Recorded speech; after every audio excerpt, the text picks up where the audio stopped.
first week in like a month, 2 months. Damn, I'm going to get a cut tomorrow. Yeah, you need to. You're looking bad.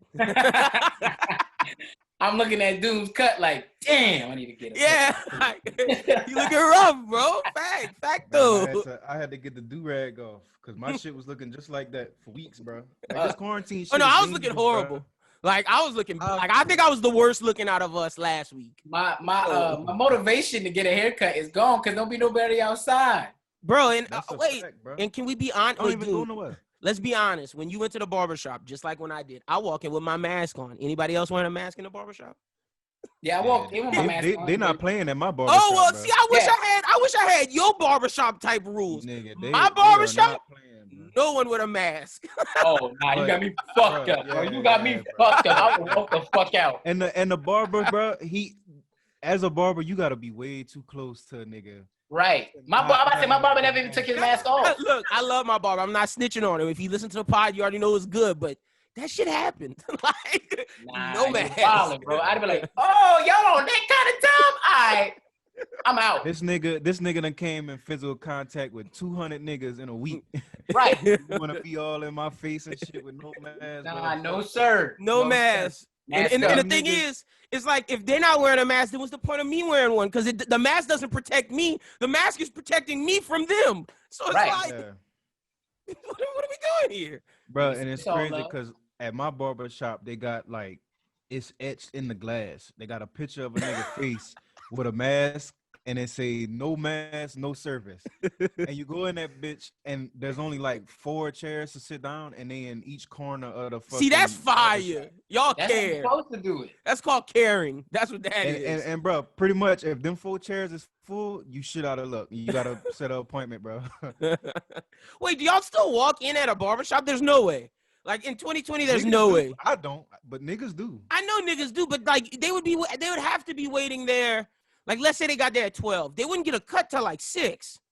Yeah, there's no way. Yeah, especially at the barbershop. I didn't know niggas were still doing that. I figured in cities like Vegas and shit like that, because I know in New York niggas still walking into the barbershop, but that's because there's probably like 60 million barbershops. Right, exactly. Yeah. That's what I'm saying. Like bigger cities, I get that, but I bet if you have your own person though, he probably booked up. Oh yeah, for sure. Yeah, that's why it's shocked. Cause like, bro, if I try to walk into a barbershop in Lafayette, I'm not getting cut for like all day.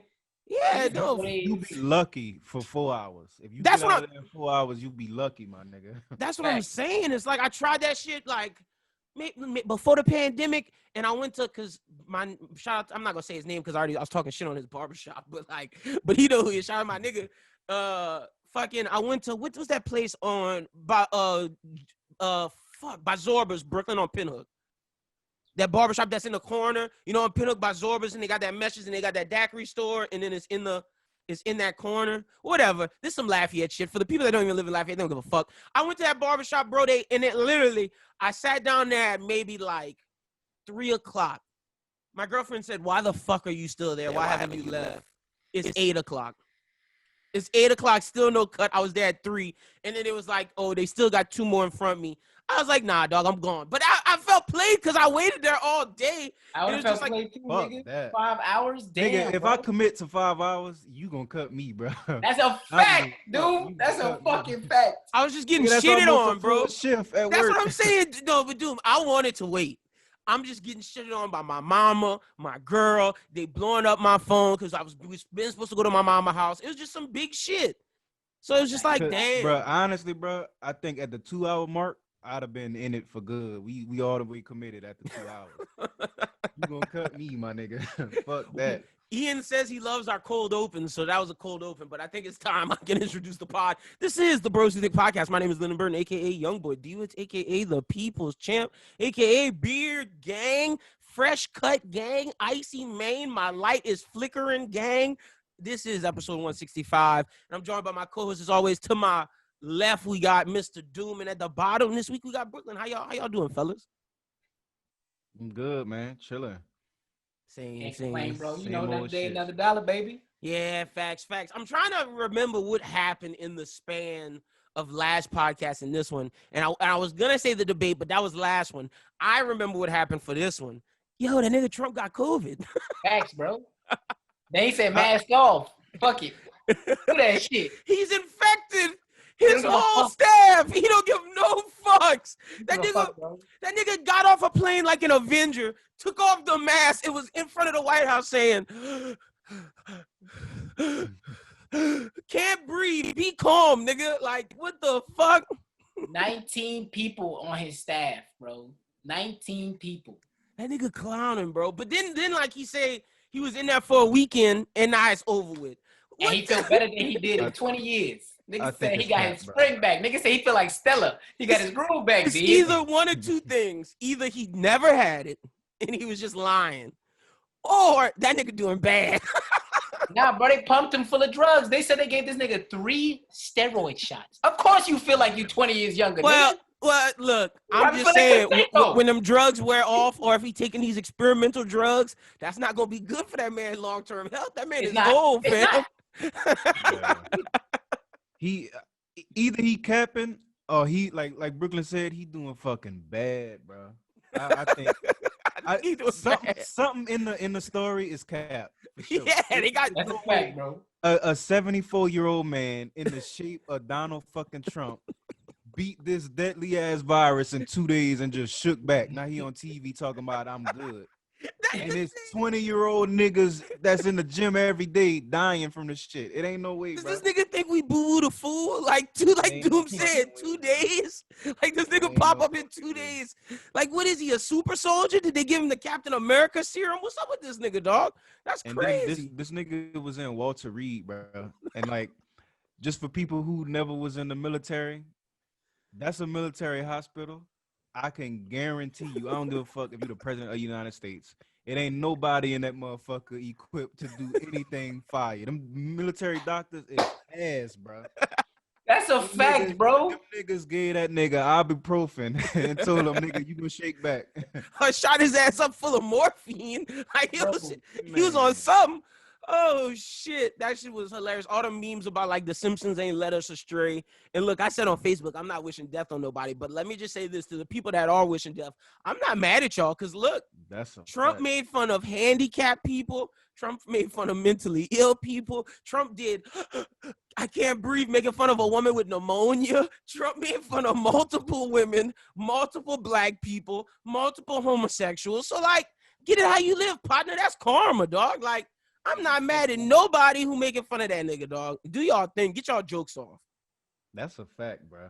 And like you said, I ain't wishing that on him. No, I'm not doing that. If it happened, I'm not gonna cry. Obviously, if it happened, God wanted to take somebody at that moment, and I'll be glad it was him. You know what I'm saying? And look, I'm not turning on the TV to watch his funeral neither. That's a fact. Like this, it's a fact.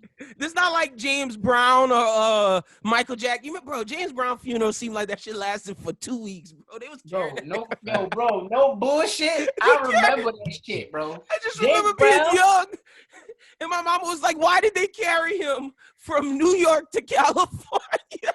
Bro, I was in New York, and you could ask anybody, my nigga. You couldn't go to Harlem for like 3 days, my nigga. For 3 days, it was body to body trying to get off the train at 125th Street. I'm like, y'all wilding, bro. Y'all wilding. And bro, on a regular day, the Apollo is dead ass. Like, you can see Tumbleweed go by the Apollo on a regular day, my nigga. I'm like, James Brown need to go and get in the grave. Y'all wilding now. There's wilding. Another one for the white listeners, they was wilding with Ronald Reagan, too. They carried that nigga. Bro, that nigga was in like 7 states. I'm like, yo, he got to stink. He got to stink. He was everywhere. That's crazy, bro. Spraying Febreze on this nigga wherever he go.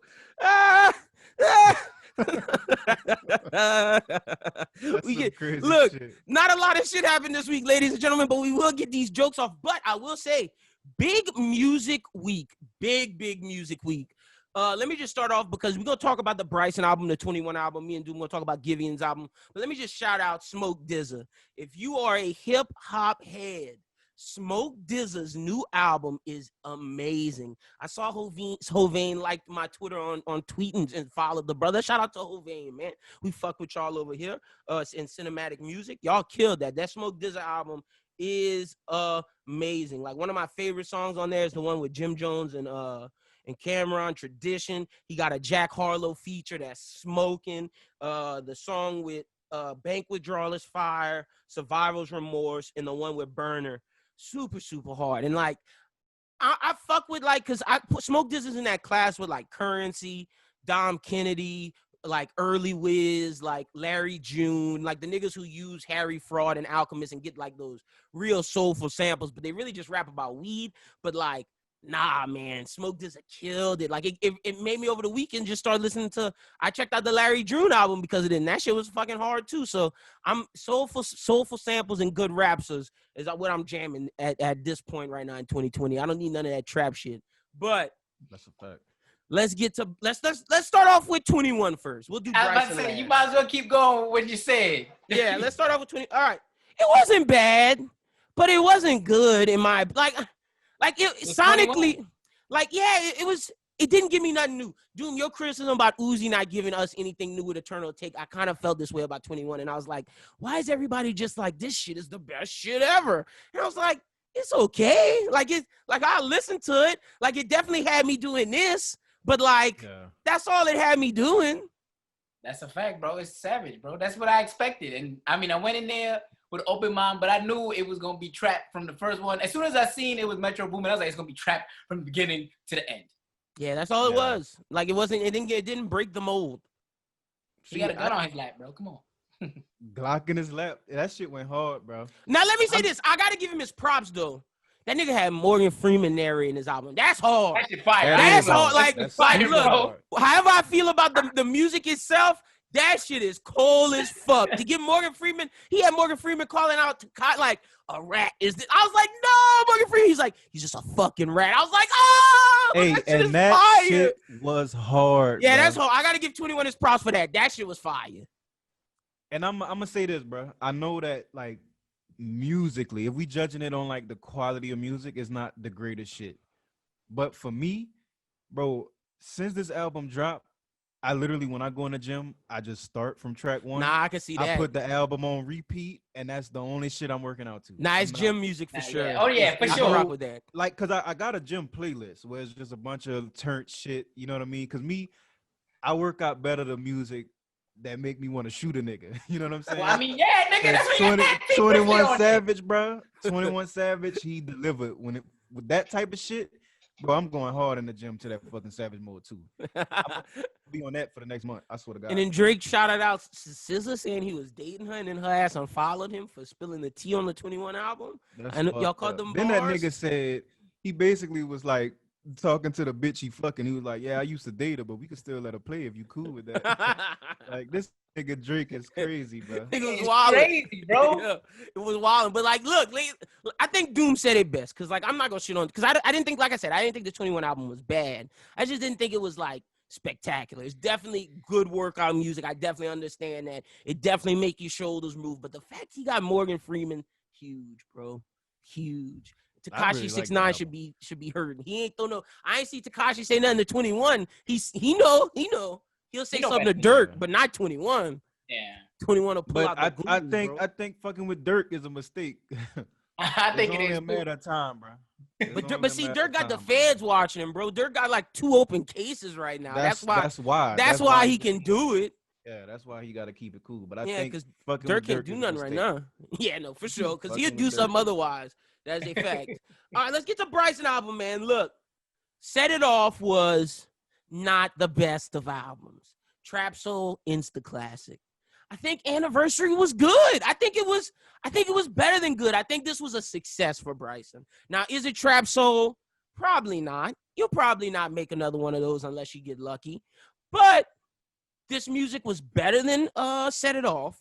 And I thought this is a good album. Now, granted, you had us wait 4 years for 10 songs. Don't hit us with the Twitter memes, bro. Chill. 10 songs, but it's okay. It's okay. I'm not upset at that. I waited for Party. I waited for Bryson. I still enjoyed it. I enjoyed it a lot.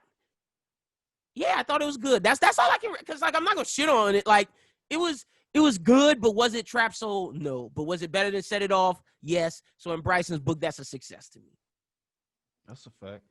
I try to go into projects like open-minded, not comparing it, especially since I get so much heat from my EA take because I really liked Uzi up until that. You know what I'm saying? So when I listen to Bryson shit, I try to not compare it to Trap Soul. It's And it's good. It's good music, bro. It's good music. But my only beef with it was there was no standout track. It was nothing that made me go like, damn, this shit is crazy. But you know what I mean? the one that did, it wasn't because of him. Yeah, because that Drake verse was hard. Yeah, I'm not letting y'all do that Drake verse. I should have known what he was talking about. That nigga ate on that Drake. Look, you gotta know. You talking to Lynn here, bro. No, but wait. Let me be honest. I sent this to Ian. Shout out to Ian, because Ian's a Bryson Tiller stan. Ian was like, "This shit is amazing," and I was like, "Ian, bro, this nigga Bryson got 8 on his old song. Drake hit him with that, and Bryson just had overtune laying on top of overtune. Auto-tune on top of auto-tune, just going, oh, like I'm like, nigga, that's not gonna cut it right now. That's not gonna cut it right now, nigga. You just let Drake do this crazy ass melody, and your ass just going, oh, with just all kind of auto-tune and all kind of layers. Like, come on, bro. I told Shubert, I was like, I replay Drake verse. I don't listen to Bryson verse on that shit. But the years go, but in terms of Bryson, years go by, hard, always, forever, hard. I'm ready for you. I like Things Change. I even like the interlude. I like Inhale, which got released before. And then I like Next to You. Sorrows and Keep Doing What You're Doing is all right. Yeah, Things Change was the one that I was fucking with. Things Change is hard. It was just good. Like, it wasn't anything. Yeah, it wasn't great. It wasn't great. I didn't hear a standout single outside of the Drake shit, because it's obviously a Drake feature. But like, I didn't hear nothing that I said, all right, this is the one that he. It wasn't like Don't. It wasn't like, because like with Trap Soul had Don't, Rambo, Exchange. Like, Don't, Rambo, and Exchange are just, those songs are timeless. But like, I don't know if he has any on this. And I don't want to, and like I said, I don't want to sound like I'm upset at Bryson, because like, I liked the album. Like, that's all I've been jamming besides Smoke DZA. Like, this shit is for me. It's like good R&B, but like, wasn't nothing. It wasn't better than your boy Brent. Let me say that. I take that. I was nervous. I was nervous when you brought up Brent, but I take that. It was not better than your boy Brent album. That is a fact. I don't know if this was better than Party's album. Nah. I don't think so yet. I don't think so. With R&B, you gotta let it sit with you for a little bit longer. You know what I mean? Like, obviously, that's true.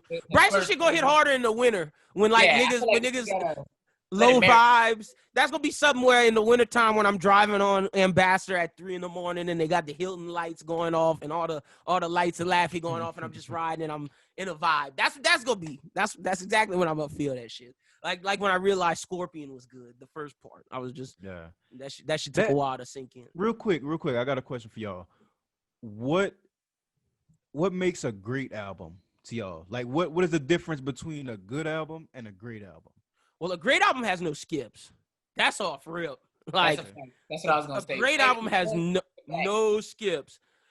To me, that's like classic album. That's like the highest, because there's like a handful of albums ever made that I think is, you can say confidently, no skips. I think it's to each. But there's a lot of great albums. Everybody has their certain albums from certain artists. Like, almost every top artist that's out right now, there's an album that they got that I can play front to back. You know what I'm saying? Like, so I think it's really to each his own what they consider to be a great album. And then there's consensus great albums. You know what I'm saying? Like, there's albums that, like, obviously there's nobody that ever argues that Take Care is front to back, no skips. You know what I'm saying? Like, there's certain albums that, like, Chance's first is that's why I don't say it's his classic. I give the classic to Nothing Was the Same. Right. And you know what I'm saying? Like, this, acid rap to me is a front to back. There's no skips for me. Look, I got one for you. Example of a great album versus good. YG has not made an album better than My Crazy Life. Oh, that's a fact, bro. Yeah. That's a fact, yeah. Bro. And like, that, bro. And I don't think, and look, Still Brazy, is that the one that I thought was good? I don't think it was Still, it might have been Still Brazy, but Stay Dangerous to me was bad. Yeah, okay, wait. Trash. Yeah, Still Brazy's a good album. Like, he has, like, YG ever since My Crazy Life has made good to bad albums. Like, this most recent one was not that great. That's why I didn't put it on the docket. And I saw, like, he just hasn't dropped something since My Crazy Life. And what made My Crazy Life so good was the fact that The music, the beats were amazing. And then the stories he told inside of that made you, nigga, I thought I was at the Asian lady house getting ready to rob it, getting ready to bop off. We bopping, nigga. Like that, I think what makes a great album is either you have to really make us feel, because I think in terms of rap and R&B, I'm either getting into your story or you're going to make me feel something. So you have to either make me feel or you have to make me think the lyrics are good. For examples for both. Kendrick, when Good Kid, Mad City, I understood the child that was around gang culture, the stories he told. He painted that picture. It was vivid. Drake, Nothing Was the Same. I understood the vibe he was trying to make me feel, how them girls hurt that nigga. And it felt like, damn, girls be hurting me like this. I understand that feeling. And then on top of that, you have to have music that sounds good. Back to both of those examples. When you listen to Take Care and you go from Tuscan Leathers to Furthest Thing, it's just like, what the fuck is 40 doing? 40's just on one. That shit sounds immaculate. And then when you look at what Ali and Autumn did over there with Good Kid, Mad City, with swimming pools, fuck, I'm Dying of Thirst, that one, you gonna have to do things about me. And then Black Boy Fly is just great mute. That's what makes a great album. You have to, it's a combination of how the songs flow into each other with the story / feeling, because I think lyrics could either do story or feeling, and then how the music ties all of that together, how the music elevates the stories or the feelings you get. Just like that's an on the fly definition. You feel me? That's a fact. So, and that pretty much, that's exactly it, especially for rap albums. Yeah, and that's what I'm judging, like rap albums and R&B albums. Like, yeah, because I think the problem with especially rap albums is that it just sounds like a collection of songs. You know what I mean? Like, and that's why 21's album's a good album, but it's not like it's like it's just a collection of songs to me. It's just like a collection of it's a playlist. Right. At least he tried to like connect it though with common theme. He did. And he had this little skits and shit like that kind of. I think even though you could tell he wasn't intentionally trying to, make all his songs be around each other, like because the extras with him were great. City. Like I think everything surrounding the album to connect everything, I think he did A+. All the stories and everything I think were great. It's just the music itself was just like a little, but like you said, with Good Kid, Mad City, he uses all the skits and everything elevates each song, and you can listen to each song individually, but if you listen to it as a collective, you get an overall bigger picture of the movie. Like you can watch individual scenes, they're great, but the movie's great as well. Right. So, yeah, that's a good definition of great albums. I think for me, you gotta have at least. And I'm looking at it just on simple view, but you got to have at least 50% of the body of work has to be like jaw dropping. Like you got to be like, damn, that's hard. That could be a single. Like if you got half the album that sound like singles, I'm rolling. You know what I mean? It's not too many times I hear an album or a project that got half the songs are crazy. The other half could be garbage. If you got that front half that's amazing, I'm fucking with it.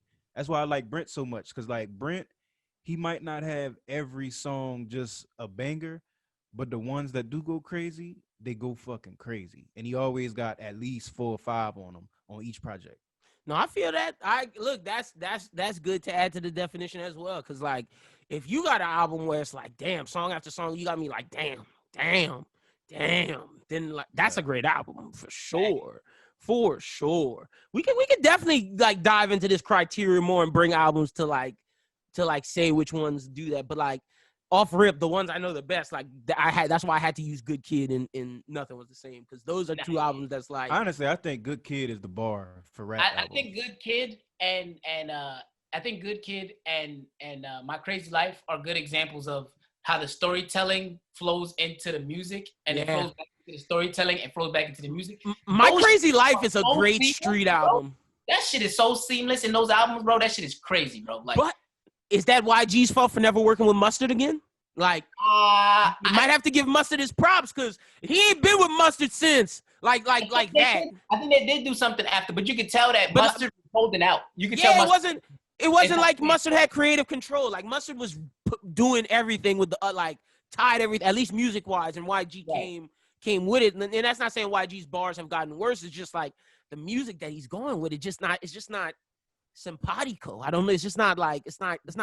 Bro. I think that's really what it was. Is that Mustard put his foot into that album, my nigga. He put his foot into that album. So when we compare anything else that he came out with, even if we went into with an open mind, I still find myself every time YG come up with an album, bro. I swear to you, I listen to the album and I play My Crazy Life right after. Because it just get a bad taste in my mouth when I listen to them albums. I'm like, damn, YG. Crazy. I was a big fan of My Crazy Life, bro. Like, honestly, I went so far as to say that YG and Kendrick, like YG has one of the best West Coast, has second best West Coast album of the 2010s. Like, second best. That's a fact. Like, and you could argue it might be as good as good. Like, I know niggas love Good Kid, but like, I love My Crazy Life. That My Crazy Life was special. Like, that was like super, super special. Another rap album you can throw in there, I think, and I know niggas gonna be mad at this because they think this nigga put him to sleep.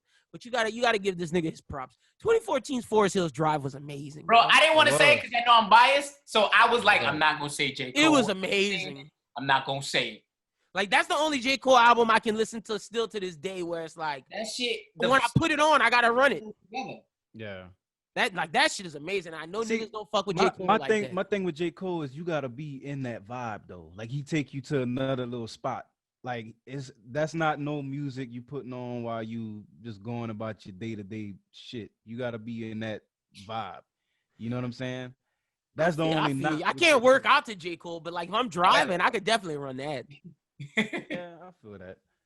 I mean, I fuck with it. It's great music. Like, I think that's a great album. That might be even classic. Honestly. I think that's his only classic. I really do. Like, if J. Cole has one, it's that one. Like, the way that one was marketed and everything, how it just happened, it just worked real, real well. But see, the only album Cole had that wasn't great was KOD. In my opinion, I know niggas gonna kill me for that, but that's the only not great album. All the rest were great. See, I would say, let's see. Let me go to J. Cole on my fucking iTunes. Let's see which one I don't fuck with. Yo, I don't fuck with For Your Eyes Only. I don't. What?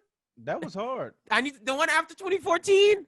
I might have to go listen to that one again because I ain't fuck with that one. Let me see what they had on that one. That's the one For Whom the Bell Tolls, Deja Vu, She's Mine.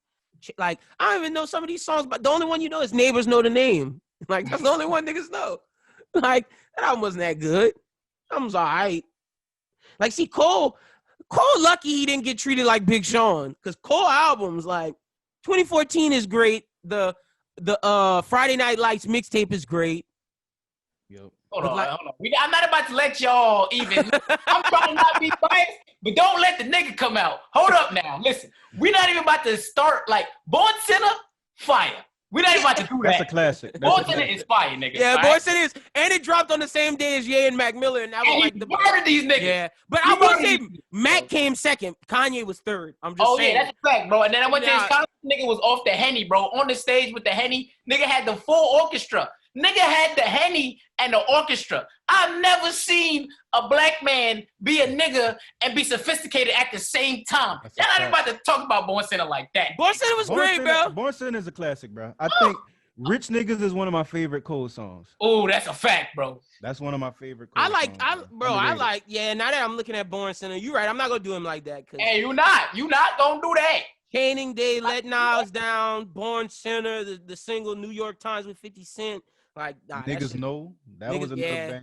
That was hard. But like the sideline story wasn't that great. Yeah, the sideline story you could tell it was his first album and everybody in the record label. Yeah, they had a say. Had their fucking hand in it because it was like, do this, and do that one, and do this shit with Trey, and he was like, do this shit with Trey. Yeah, but see, KOD and For Your Eyes Only are like, I don't really fuck with them. Yeah, For Your Eyes Only, you could tell he realized himself too that I was letting what got me hot, I was letting it control me. So he was let me get even darker and sadder, and then everybody was like, pull back, nigga, you OD now, come on, come back. Yeah, that was just like oof. But yeah, you're right. I can't say he was almost like Big Sean. You're right, because Big Sean only got one good project. One. But see, you know who? Just on this tip, while we're here, and this will be the last one I say. We don't give Wale enough flowers. Wale got better than one. That's a fact. We don't Bro, give Wale enough flowers. Bro, that's my guy, bro. But niggas don't be fucking with him no more, bro. I'm a Wale fan, bro. The album About Nothing, immaculate. You see the Festivus mixtape he dropped? Immaculate. Yes, sir. Shine, fire. I know niggas didn't really listen to Wild That's Crazy like talking about, but that shit was hard. And Wild then, That's Crazy was hard. Why- That was very underrated. Very underrated. like, look, he went Wild That's Crazy, Shine, because I like Shine, Summer on Sunset, the album About Nothing, and Festivus. That's all in a row. That shit was all hard. And like, I know niggas be like, Gifted is his like pop shit, but like, I like Gifted, but I'm not gonna say nothing. I could give y'all Gifted. Ambition was tough. Ambition was fucking tough. Bro, Ambition might be his best album. That might Think be. Ambition. Ooh, see, I go album About Nothing. I'm a Like, big fan. sonically, Ambition sound the most polished. Like, it's like It is the most polished, for if you're sure. talking about like the best sounding work. Like, if somebody never heard Wale and you wanted to introduce Wale to him, You gotta I'm play going it. Ambition. And I'm not mad at that. Ambition is hard as fuck. It is. See, that's But what I'm you talking know- about. We don't give Wale enough credit. Wale should be in that tier 1. He just don't have to Niggas say. saying, He like, just don't have to too say it. lyrical. I'm like, what the fuck you mean he too lyrical, nigga? Yeah, They Wale like, hard. Yeah, he too that's poetic. crazy. That's a crazy thing to say. I'm like, what, nigga? That don't make no sense. But that's what I be hearing from niggas. That's why niggas don't be fucking with him. I'm like, And look, I go as far as to say Wale's a better lyricist than Kendrick. bro, he's a beast, bro. But Yeah, people wanna hear it. he top 3 What's lyricists up? in the game. Top 3. What's For up? sure. Like, look, I give Wale his props. Like, I am a Wale fan. If you had to ask me my favorite, not rating like objectively best, my favorite, I would go Drake, Wale, Kendrick, J. Cole. That's how I do like my favorite. Cause like that poetry shit Wale be on, that shit is Wale's flow, my nigga. I know that nigga's gonna kill me for this. Wale got the best flow in the game. Period. Yeah. Yo, we giving Wale some major flowers this episode. Bro, I'm That's a telling you, fact, bro. though. This nigga can say anything, and I'm like, why he said it like that? Why his flow like that? But then the fact is, you His get sports bars go over people's head. He I only was just about to say that. I was just about to say that, bro. He be dropping some crazy bars that you will never catch unless you really fuck with sports. how many times he didn't mix running back, like all them like Bro, Yeah, nah, bro. killing me, bro. I'm like, stop. Killing me, bro. Niggas crazy. We just stumbled on this Wale topic. That's nuts. I can't Wale believe hard. It's crazy though, cause I hate how Wale, he never get the hype behind his project. Like, I'm gonna keep it a bean. I normally don't like to shit on niggas, but niggas was so hype and anticipated Big Sean shit. That shit was trash, bro. That shit was garbage. The longer I sat with it, cause when I first heard it, it's not good. I was like, let me sit with it. Let me give it some time. It might come around. That They shit, capping on the pod about my nigga, hot booty, and the fucking whole timeline waiting on Big Sean, but when Wale dropped, don't nobody talk about it. niggas was only nice because of Hit Boy. bro. And what's fucked up is niggas will still get on the timeline talking about Big Sean and shit, and then they'll play Wale when he get angry, be like, why y'all not fucking with my shit? They paint him out to be the angry nigga. Yeah, Wale got a dirt. So if I'm putting out projects like that and niggas just don't fuck with it for whatever reason, because That's why he ain't drop. That's why he Yeah. not dropping, because niggas just don't give him the time of day. I don't blame him, bro. I think the biggest push they ever did for a Wale album had to be Ambition and the album About Nothing. But see, the album about I'm so upset about the album About Nothing. That didn't get the critical acclaim it should have got. The fact that this nigga did something with Jerry Seinfeld, and see, I'm even more a fan of it now because I actually am watching Seinfeld as we speak. Bro, that nigga did something special on that. Niggas don't listen or watch Seinfeld. That They shit is never special. seen a Seinfeld stand-up in their lives. So what I thought was, for me, was like, I'm like, bro, this is probably gonna get him OD white Yeah, fans. he should have got a Grammy. Like, he should have got a Grammy for that one. Exactly. That was that type level shit. Yeah. Bro, that shit was Grammy amazing, level bro. shit. No, it was. He didn't even get recognized for that. I don't even think half of the people, like, And when you watch half of the rap fans episode- don't even know about that. I don't even know if niggas That's got a a fact. nomination for it. I don't think he did. And when you watch the episodes of Seinfeld and the episodes that he like samples, and then when you get Seinfeld talking in it, the way that Wale raps about that shit, nah, bro. Nah, shit's Hard, amazing. Another artist, I think, since we just shitting on Big Sean, we can continue. Another artist I think has better albums than Big Sean, Freddie Gibbs. I think Freddie Gibbs is hard Bro, as that's a fuck, fact, bro. Like, Bro, I that's think my nigga, I ain't gonna lie. I think Freddie Gibbs, he just don't have like he's independent and he don't have like the push behind him. Yeah. But like Yeah, I think Freddie Gibbs is in that like I think he's in that tier under the Drake and them. I think he's in that tier with Wale, Meek, and all of them. He might not have the sales of them, but his albums sound just as good, if not better than a lot of them. Yeah.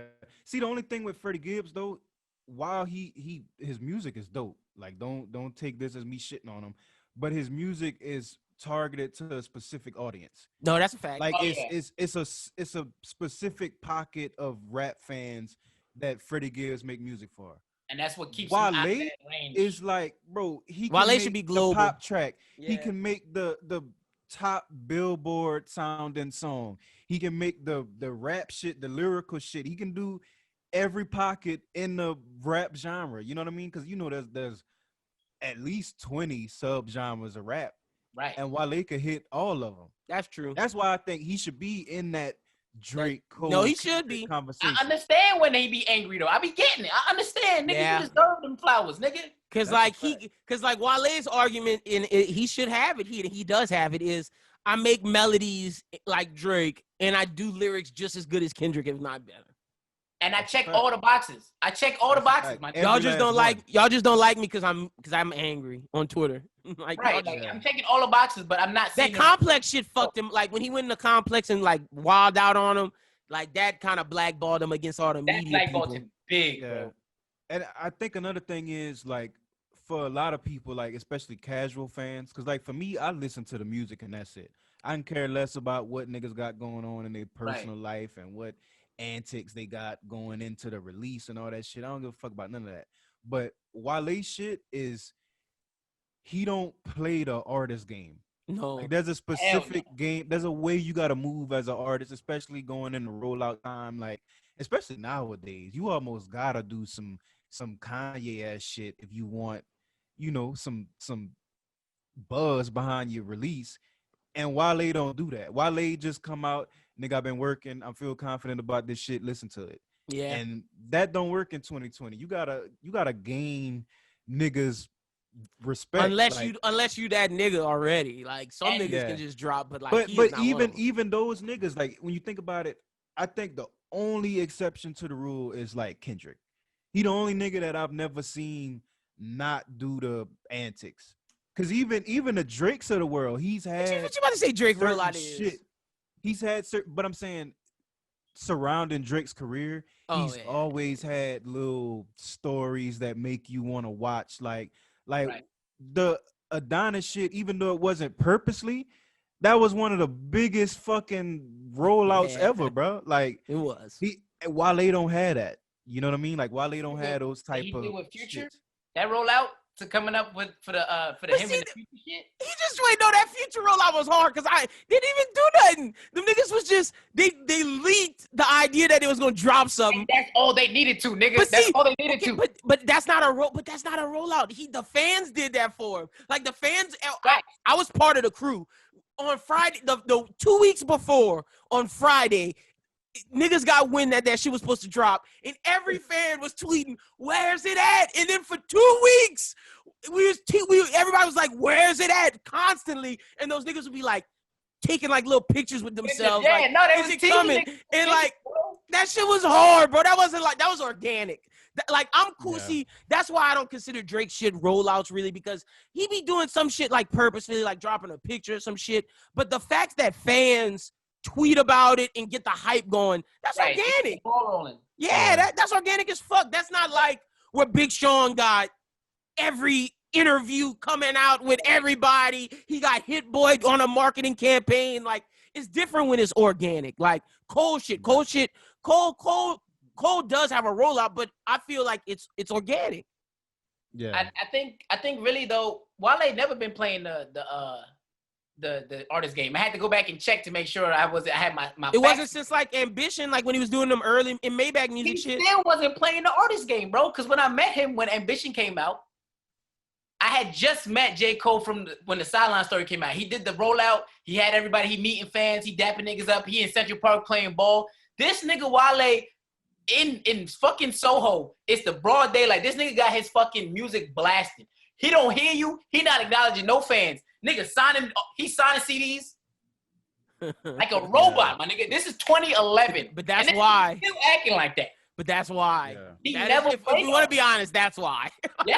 He never played the honest game. And it was like, it was crazy because like they albums came out like probably like 3 months apart. And I'm like, this nigga not playing how he supposed to be playing because I just seen the game get played and it got played real well. He should have did. Like if he'd have did that in the beginning, he could have got off with his shit now. Like fuck that, I'm not doing no meet and greets. I think that's why Ross, when Ross was realizing it, you know, because he did a rollout with him with Meek. He did the Philly shit with Meek. When they both went that way, he was like, I gotta go with Meek. Yeah. I gotta go with the money. Yeah. I'm sorry. Like, even though Wale makes better music, he just had to go with the person that gets him the bread. You right? No. When he's seeing Philly, people outside the stores in Philly for fucking days, they camping out trying to wait to see this nigga.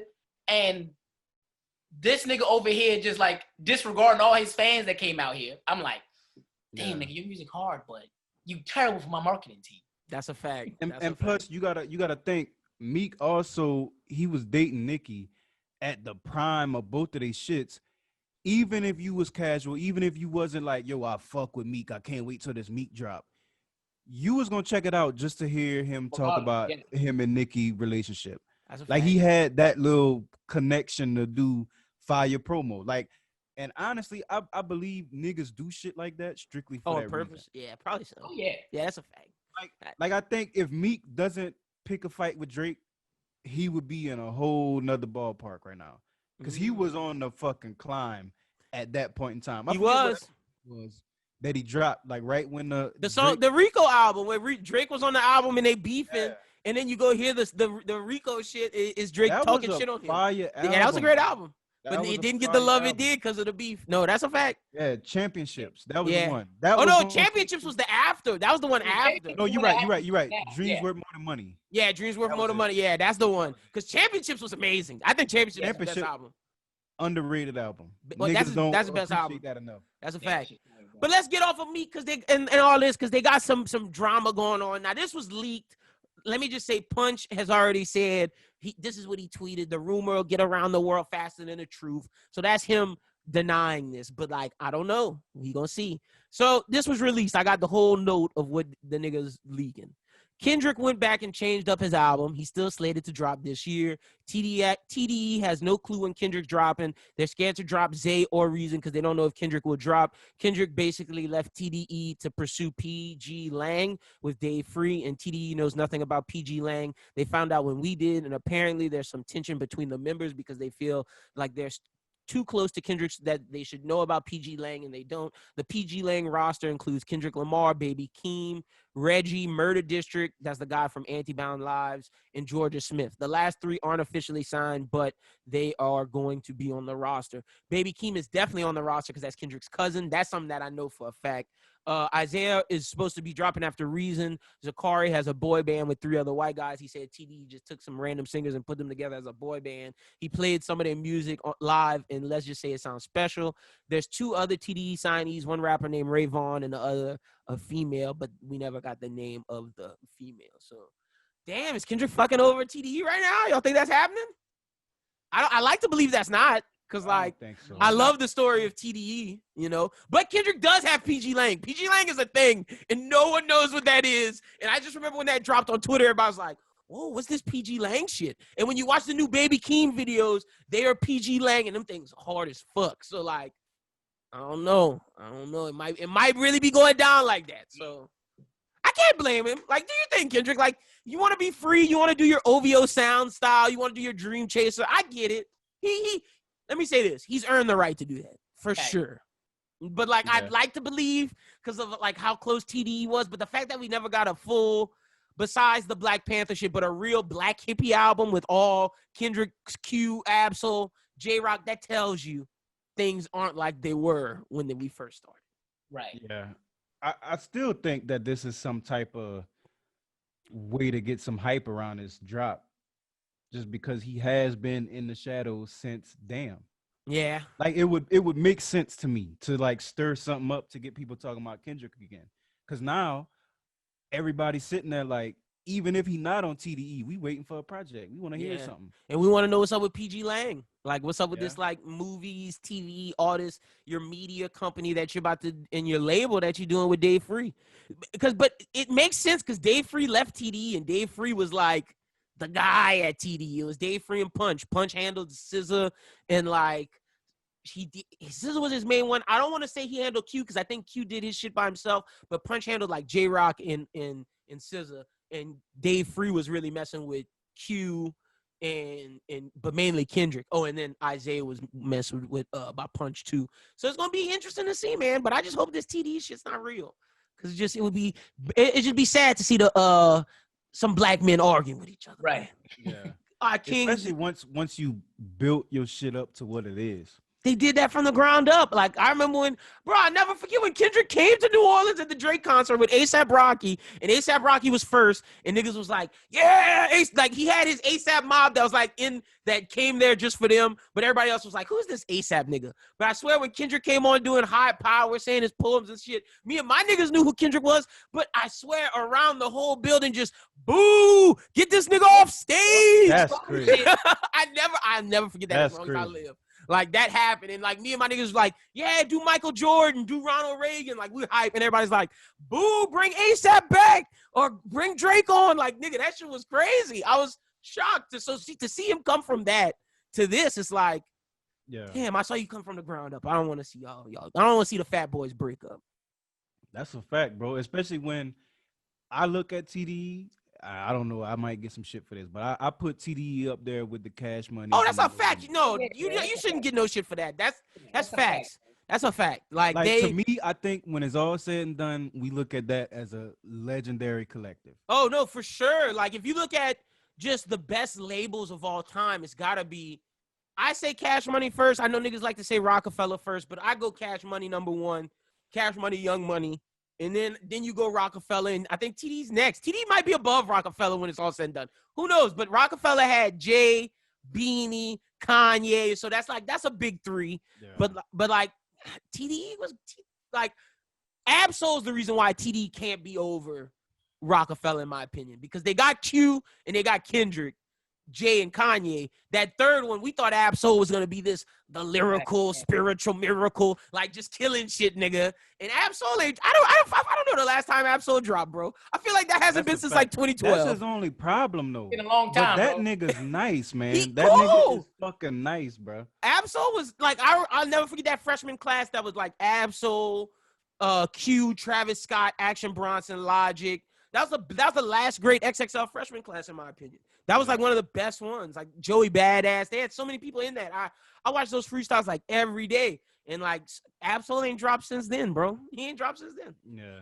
So I don't know. But I think he did lose his wife, though. I think. I'm pretty sure that happened. And if that happened, I understand. Like, I get if that's why. Yeah. But like, yeah, he ain't dropping a minute. So it's gonna be sad to see TD go. But that's not a hot take, Doom. I think TD is definitely in my opinion, a top 3 label of all time. But if not that, they definitely top 5. Yeah, but you know how it is when you put legendary status on new niggas. Yeah. Like it's something about they earned it though. Yeah, I'm about to say like they earned it. They built their shit from the ground up. Yeah, like they earned like. And if you look at it, like, I mean, what other labels is bigger than what they did? Cash Money and then Rockefeller. Like, those are the 3. Like, I know niggas gonna say Dipset, but bro, Dipset's not bigger than any of these niggas.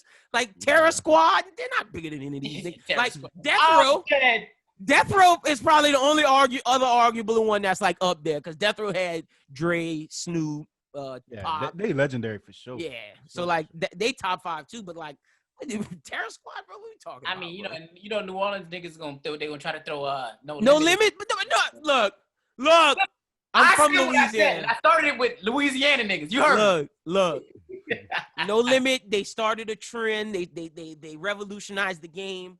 But in terms of like legendary labels, like they might be top 10, like, but they're not top 5. What are we talking about? Like, who to say? Because if I said it looked bad. No, it's just the truth. Doom know that's true, bro. Like, what are we talking about? Musically, probably not. But if we looking at the structure of business, that's why I say they top 10. They up there, bro. They're not top 5, Doom. Come on, Doom. Nah, I'm not there. I'm not gonna give them top 5. They top 10. I ain't gonna give them top 5. But I fuck with No Limit. They like 7 through 10. But it's hard for me to speak on that shit because I identify with that. You know what I mean? Like when I see a Louisiana nigga go from just hood I Louisiana fuck with shit it. and I make it, support it. I'm always behind that. That's bro. a fact. But I'm like, always but we gotta behind be that. objective. Like they're not on the Cash Money, Young Yeah, Money. nah. Like that's a what are we talking about? Because then we gotta start looking at rosters, and the roster just don't. That's why. Okay, I got a question for you. Is Cash Money, Young Money bigger than Death Row? I think it is. I think it is. I think the problem is Death Row is like Death Row got 3, but like if you look at Cash Money, Young Money, bro, that Cash Money, Young Money got some legends, bro. I got it. Death Row is like the 99 to 2002 Lakers. If they would have stayed together, they'd have been unstoppable, my nigga. Yeah. But they was on the run. I ain't gonna lie. And when they was at the peak, they was at the fucking peak. See, I would rather give Death Row. I'd rather give Death Row like the Jordan era. Nah. It wasn't that long. Shit fucked it up. It could have been that long. That you right, because of the length. I fuck with the length. No limit, and Dre said, "Fuck you, I'm out." Come on. But like, yo, that Cash Money, Young Money's like the fucking Showtime Lakers. Oh, that's a fact, bro. They had it going, they had it rolling for a long time. Like, what do we like? A long time. Like, that's until recently it kind of fell off. 60 Celtics, nigga. Yeah, they like Bill Russell. They won 11 rings. These niggas was, but for so long they was at the top, my nigga. Running the game. Yeah. They went from Juvie and the Hot Boys to Wayne to and Nicki and then to Drake, Nicki, and Tyga. Like niggas don't give Tyga enough respect. Tyga was up there, bro. I'm not gonna let nobody stop Lynn. All right, this is probably like the 10th time he said niggas don't give Tyga their props. They don't. He love Tyga, bro. He loves Tyga. Fan of a Fan is one of the best mixtapes of the 2010s. That's gotta be. Well done, 1 and 2. Yes. Classic mixtapes. Oh, yes. Bro, I'm telling you, I put Well Done 1 and 2 up there with like Drought and No Ceilings. I swear to God, bro. I swear to God. I'm doing that. But... I swear to God, bro. Oh, hey. Y'all I promise to God. Yeah, no, he want that. Well Done, nigga, is a classic. Top 5 mixtape ever made. Ever made. Ever made. Ever made, my nigga. This nigga said Tyga got How y'all don't fuck with Well Done? I do. I fuck with it, but to say top 5 of all ever Well mixtape. Done is not a top 5 mixtape ever made. I'm done. I'm done, my nigga. Yo, somebody check the oven, because he's done. Yo, wait, wait. No, this is something we're gonna do just like last time. I gotta take a break, pause, and come back to this. I'm gonna clip this, but no, I gotta come with some mixtapes next week. Cause I'm not going. Cause I can do it. We gotta make sure we clip this, cause I need to ask the timeline. Cause I got niggas some. Feel me, bro. Top 5, like top 5 mixtape ever made. Wayne got 3. That's top 5 in my opinion. Wayne got 3. No Ceilings. Facts. Dedication. I'm a Dedication 3 niggas, but niggas say 2 and Drought 3. So those 3. You telling me Well Done better than Dreams and Nightmare? Dreams and what's that Meek shit? The one where he got the intro on it. Yeah. Get Dream me Chasers. the fuck out of here. Get Meek You the telling me that fuck shit out better of than here. I'm Acid sorry, Rap, Meek. bro? Come Yeah, on, it's better than Acid, bro. I'm sorry, Chance. You not fucking with Well Done, my nigga. What? You're not fucking with Well Done. Wait, yo, I can't do this one on the fly. Niggas Bro, he's won't wildin', bro. Niggas won't give, bro. I swear to God, if Tyga career would have stopped and he never went on to be corny Tyga, niggas will respect that mixtape. That was one of the hardest mixtapes ever made, bro. Oh shit! Hold on, bro. We when gotta that come back. when that little nigga my dad came Pip in, app is not working right now. We that gotta little run this nigga back. came in, bro, and he had the little drop with the nigga with the deep voice.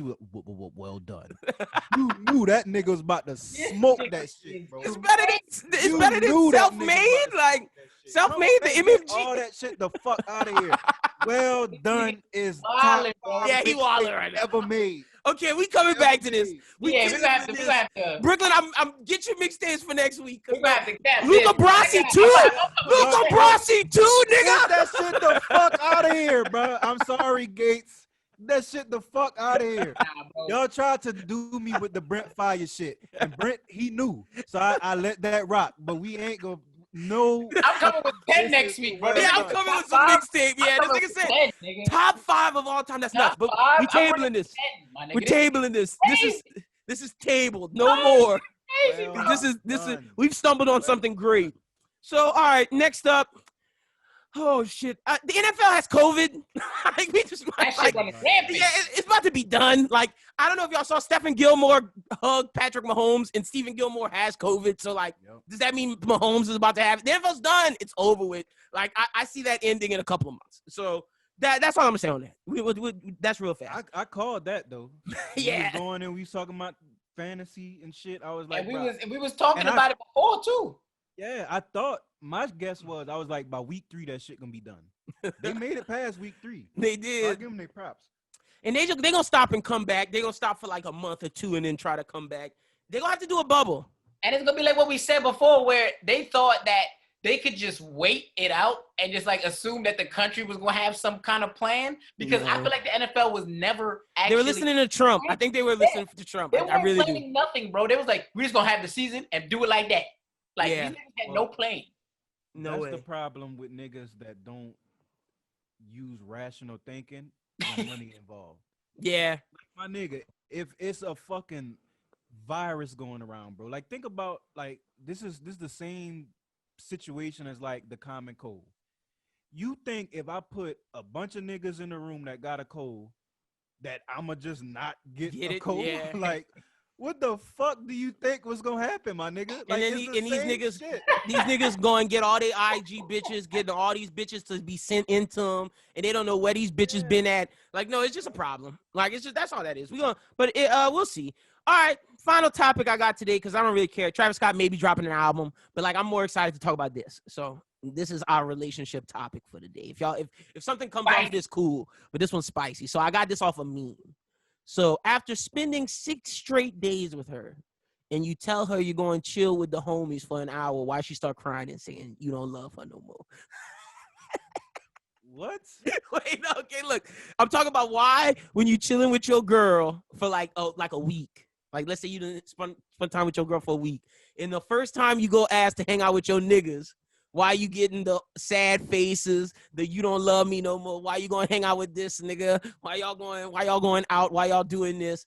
That type of shit in relationships when you be hanging out with your girl for a bunch, but then like she starts missing you or sad when you go hang out with your niggas. Why is it like There's only 2 possible reasons for that. The first one is that's one clingy ass bitch. But the second one, see, the first one, it's all right because you can deal with a clingy bitch. The second one is the issue. The second one is the insecurity of her not knowing what the fuck you doing. Yeah. That one, now that problem right there, nigga. Now that's something that you can't help. You can't fix that. No, and I've learned that the hard way. Like, that's the beauty of, like, after going through that and being with a mature person. It's night and day. It's night and day when you deal with the woman that's, like, always looking over your shoulder, like, asking you why you take... Yeah, what you doing? Like, a girl had the audacity to ask me to go... You know the thing on your phone, the Find Me shit, the whatever the shit is, where it send your friends your location, like, every 20 minutes? She was like, yo, you want to get on that? I was like, no. And it was always like an argument. Why you not getting on? Like, I got that with my mama, but I was about to make myself so bad for a second. I don't have that with my mama. Nigga, what's wrong with you? Nobody need to know where I'm at 24/7. Like, I'm at where I'm at. Like, I got that with my mama. Not for me. For my mama. Yeah, I don't trust her ass. She live now she live on her own in New York City, but all my siblings moved out. So I was like, I need that. Yeah, just to make sure. No, I feel that. Why is that? Like, all girls do that. Like, they got the little iPhone shit where they can see where they hate that shit, bro. Like my girl, she got that with all her friends. Like, she can just see. I don't know why they do that. I don't know why. And like, from a girl standpoint, just in case, they going out, bitches getting drunk, and you might have lost the battle to the cute. I get that. Took her home. So you may need to have a nigga. See that, but to me, bro, I would have to have that with somebody that I super trust. Bro. Yeah. Yeah. Man. I guess I just come from a different environment, bro. But it's no way I'm letting a nigga know when I leave the crib and they can see when I'm on my way back. I like the shit I got in my crib, nigga. You ain't about to come and run up in my shit while I'm gone, nigga. Fuck that. That's a fact, bro. That's a fact. Fuck that. I didn't even think about that, but like that's true. Like I'm just like I don't.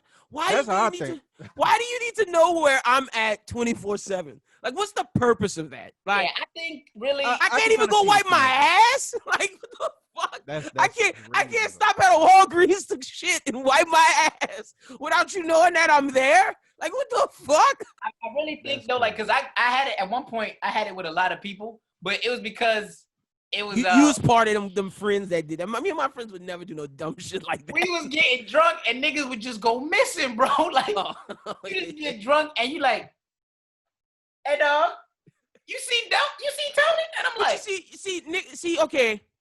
This has to be something that's set up through men when you hang out with your friends. If y'all all hanging out getting drunk and a man randomly disappears, he probably trying to get some puss. Like and that's look, I don't call. I don't even be like, I'll check the next day to make sure the nigga not in prison. That's really what it is for me. It wasn't like for me to be like, where that nigga at? It's just like, hey, somebody make sure that nigga phone not yeah. Honestly, bro, like all I be needing to know, cause bro, when I first got to Vegas, we would go out like every weekend. Like right. Y'all was like, hangovers. Vegas shit. was some Vegas, yeah, shit, bro. Like when you first get to Vegas, the Strip is just like the most amazing place in the world. So we was out every weekend. We had this one friend, bro. This nigga was like, he's one of them friendly ass niggas that could just start talking to random people. He would get so cool with random females, a random group of friends. He would just dip, like go home, go to an after party, go to a different club. He would just leave, and we would never know where he was. The only thing I just was making sure, like Brooqlyn said, he wasn't in jail or he wasn't dead. Right. I sent him a text. That's all I did it for. That's as long as the shit said red, I was like, all right, the nigga opened it, he good. Like that's how I am. Like I'm cool with sending a text. Like I'm 1,000%. Like y'all, and like you said, you don't have to respond to me the next day. Just let me know you read it. Like Doom said, as long as it say read. But like I'm not with the sharing. Like why? And it's not that I got anything to hide. It's just like I'm a human being. Like you don't have to know where I'm. Like I guess that's just like a personal thing. It just makes me feel uncomfortable that like you know where I'm at 24/7. I feel like me having that on alerts the police and the government where I'm at 24/7. It does. And I think for real though, I really think though, like to go off what Doom said, my friends is corny. Them niggas was corny. Like, if I went missing, cool. Don't text me, nigga, because you know I'm sticking and moving. My friends, them niggas went missing. I wouldn't be surprised if them niggas went home to play video games. Like, I know they ain't living no bitches, but I'm like, nigga, did you drive home? Because if you drove home, now I got an issue because I know you was fucked up. Yeah. You know what I'm saying? That was my thing with these niggas. Was like, these niggas would leave in their cars after we just took 7 shots in like an hour and a half. That was me in Louisiana. In Vegas, no. But in Louisiana, that was me, bro. That's something I had to grow out. And look, I'm gonna just keep it a beat. Like we this is why we have to be honest on this podcast. I do not support. Like I'm glad Brooqlyn is upset because I do not support drinking and driving. It took me having to see someone get hurt to like have to stop. Like, and I used to do that shit, and it was just like, oh yeah, I think I got it for sure. I'm good. And it's like, no, bro, you're not good. You're just being an idiot. Like, there's too many things now. Like, and granted, when I was doing that, I don't think Uber was around. Like, I really don't think Uber was around when I was at my prime of drinking and driving. Like, 17 years old. Yeah. I was 17, 18 years old, like, just getting out of high school or my senior year or my junior year, like, having to drive. And I used to drive from, like, Lafayette to New Iberia. Nigga was wild. Nigga was wild. I was wild in the same way, bro. Yeah, niggas was wild. I do think in Louisiana, it's totally different, though. Like, niggas will do that type of shit. Like, I used to drive, like, one of my homeboys, he used to live in Arnaville. And we would go to his crib, get fucked up. I was driving him far. Shit, bro. And, like, we would go there, but, nigga, it was in a complete country, bro. You driving at 2 a.m., like, you the only car on the fucking road, my nigga. Like, if you fuck some shit up drinking and driving in Arnaville, it's just you dead. Like, you ain't gonna hurt nobody, bro. You know what I'm saying? Like, y'all driving in them deep-ass curves. Facts. With a ditch on the side of the road, your car falling that, ain't nobody gonna even know. That ditch gonna eat your car, nigga. You gone. You missing cold case, bro. Cold case. Wait, look at Brooqlyn do. I think he froze. Yeah, nigga, that shit sticks. Oh shit, that nigga. That was the funniest. Oh, there you go. There you go. He froze on the funniest face, bro. Completely, bro. But yeah, like we said, we do not condone drinking and driving. That was a bad time in my life. That shit is not okay to do. But nah, That was Doom 1000. You driving from Arnaville to Carencro, nigga. I was driving from Lafayette to New Iberia. That shit was This not nigga's a safe. beast, bro.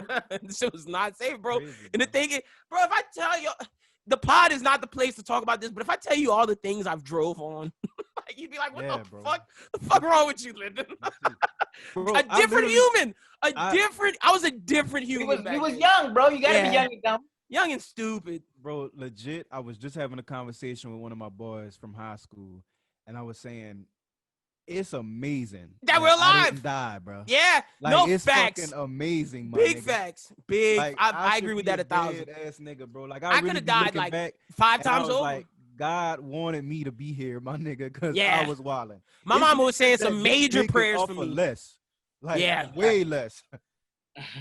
Bro, literally, nah, I agree with that. Like, I literally, funny you say that. It was talking to my niggas the same way. Like, we should have died about 5 times over. We always say, nah, if we ever thought about doing that shit again, one of us would go to jail, one of us would die. This niggas would be in rehab. Like, you can't do that. You only got that one time in your ditch, life. bro. I ain't gonna lie. My car would have been in the ditch. The niggas would have the boss would have just came and got me, because I'd have been like, Yo, just sitting there, mad stupid, like with my car in the ditch. yo, nah, bro. God was with us at them Bro, times. it's crazy, bro, because I don't think, like, niggas that's not from Louisiana, I don't know where most of our listeners from, but them ditches there is some next level shit. It's I a moved- fact, bro. I moved from Louisiana and realized that that's not normal. They're It's war not- trenches. They're there like is war not- trenches. Bro, They're literally They- like a man can like hide in there and pop out and shoot it again. bro, for real though, like, bro, in Vegas, I've never seen not one ditch in the state of Nevada. I could believe it. There's no Never such seen a thing ditch in New as York City. Ditches. There's no. Oh yeah, such y'all thing. got sewers. That's what y'all Yeah. got. Y'all I got thought sewers. y'all had sewers. I'm like, what is sewer system? No, bro, They're we don't have a like, sewer. what? We don't.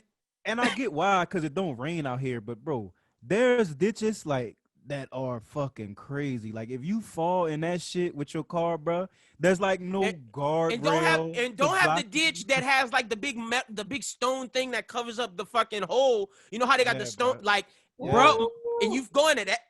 Done. That car done, bro. Just get the Done. tow truck, bro. Just Bro. tell them to come bring that shit to the Bro. chop shop, because that shit done. Done. Big time done. Do you know where Orange Beauty Supply is? Which one, nigga? They got so multiple. many. Yeah, they got multiple. Is the one by the church. It's like right there off of fucking university. Yeah, By the yeah, four yeah. corners Exactly and what you shit. talking about. I know Bro, what you're talking about. Okay. There is a massive fucking ditch right there. One of my niggas fell in that bitch. He fell in that bitch, put his car in that, bro. I swear to God. His car went in, like he went nose first. Oh It my was God. dark. It was dark early, and it was extra fucked up. Cause picture, we was going to the Saints training camp, and I told this nigga to come to my crib. I used to live off of Eras Landry. I was like, come park your car to my crib. We gonna all get in the same whip. We gonna drive to New Orleans and go to the Saints training camp. This nigga couldn't find my house because he never been before. So he tried to turn in the parking lot where Orange Beauty Figure Supply. out, stop. Nigga missed the whole driveway and just fell in the ditch. Bruh, I was like, yo, it was the craziest shit I ever seen. This nigga car was like standing on his nose, doing a handstand in that motherfucker, bruh. I was like, man. That nigga was stressed, bro. And what's Fuck. crazy, this nigga fuck with the Saints so much, he called the tow truck. He hit his mom up. He was like, hey, can you come make sure Get the these truck, niggas and get he my went. car out here, bruh. He still made it to the training camp, bro. That's who that faithful right there. I'm trying to tell Nigga you. still made it to No, the I training know how that is. I know how that is when you got something you want to go to and just some shit coming away. Nah, nigga, I'm getting there. I don't care. I'm getting there. Trust. I know, bro. Oh man, the amount of times I done fucked up my car and just kept going. That's like literally they was working on construction on Verot. This might have been one of them times I was inebriated. I'm swerving to the fucking side, and they got all these like cones and like metal like pole type shits. I drive into my whole side of my car just gets getting gashed, mirror all fucked up, and I swerve off and I'm like, oh shit, I'm up now. Damn. I get to my house, my mom was like, what the fuck just happened? I get outside, I'm like, That's crazy, bro. Fuck that. Oh Bro, shit! when are these niggas not doing construction on Verot? They've been Always. constructing on that shit since I was there, nigga. Always, nigga. 7 years ago. All the fuck ways.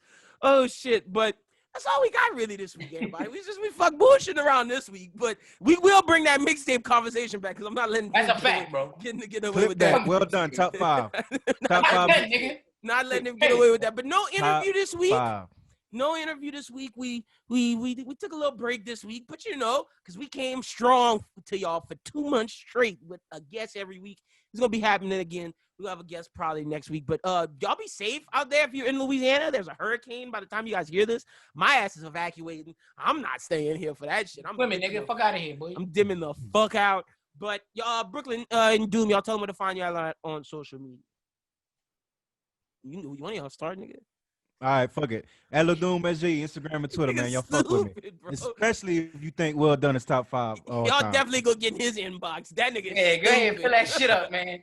You can find me on all social medias at where Brooqlyn at. That's Brooqlyn with a K, not a Q, baby. That's for with a Q, not a K, baby. Yeah. That's for marketing purposes. Not trying to get y'all fucked up today. Ooh, this is the first week in a while I get to pick the song of the week. Ooh, I don't know what I'm gonna pick. So whatever I pick, there's a song of the week right now.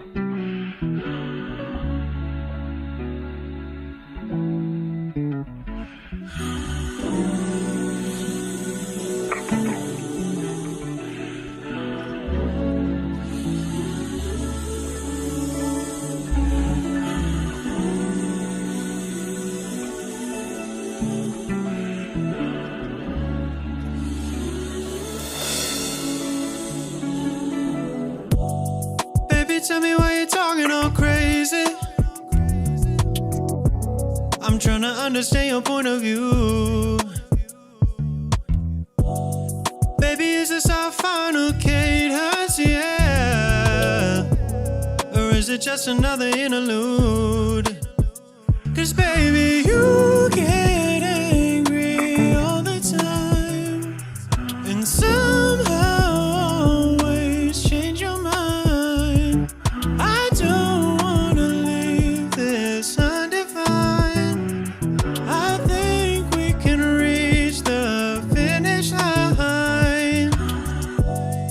So baby, stop all them tears, 'cause I don't wanna love nobody else. You know I'd rather end up by myself. You ain't gotta have no fears.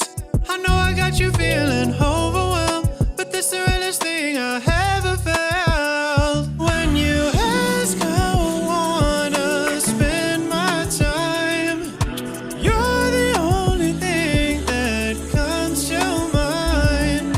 I don't wanna leave this undefined. I think we can reach the finish line. Yeah.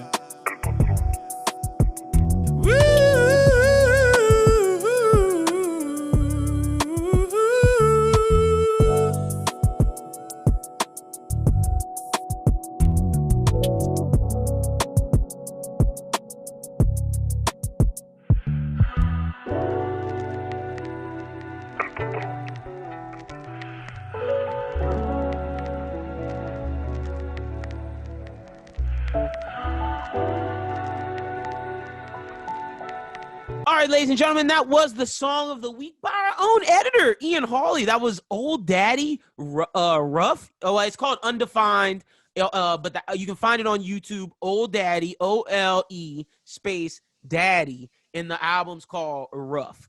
That song is hard. Shout out to our editor, Yeah. man. Super, super fire. But joining me as always for our segment, Bros Who Ball, this week, Mr. Adam Shubert. Shuby, how you doing, brother? Dude, I'm doing pretty good, man. Ian's song gets me hype. That is like my jam. I'll say I rock out to it. No, for sure. That song is a vibe. Got to give Ian his props, man. A lot of the Bros Who Think Network people are creative, man. Shout out to Ian. Shout out to Doom. Doom makes some fire music, and of course, Chrissa. Like, bro, we got staff is out here killing it. Like, and Brooklyn's a comedian. Like, you know, we're out here doing things, man. Just know the network. Also, I didn't mention this earlier in the show. I told everybody off air, but if you see this flickering, it's Halloween time, so it's spooky, Lynn. Like, if you see a ghost pop up behind me, like, that shit may happen. Who knows? I don't know. If it does, I'll scream, though. Like, so y'all, like, and y'all won't know. Like, only like, Shubert, you better say something, because if YouTube sees a ghost behind me and I don't react, that'll be bad. But let's get to let's start off with college football, man. What'd you think? Let's get a college football update. I know I'm throwing you for a loop, but, like, since me and you were going to talk, since it's just us two and Justin's ass flaked on us today, I'm just shitting around. Justin couldn't make it. I'm just giving him a hard time. Yeah. But because Justin couldn't make it, we might as well start off with some college football. What'd you think?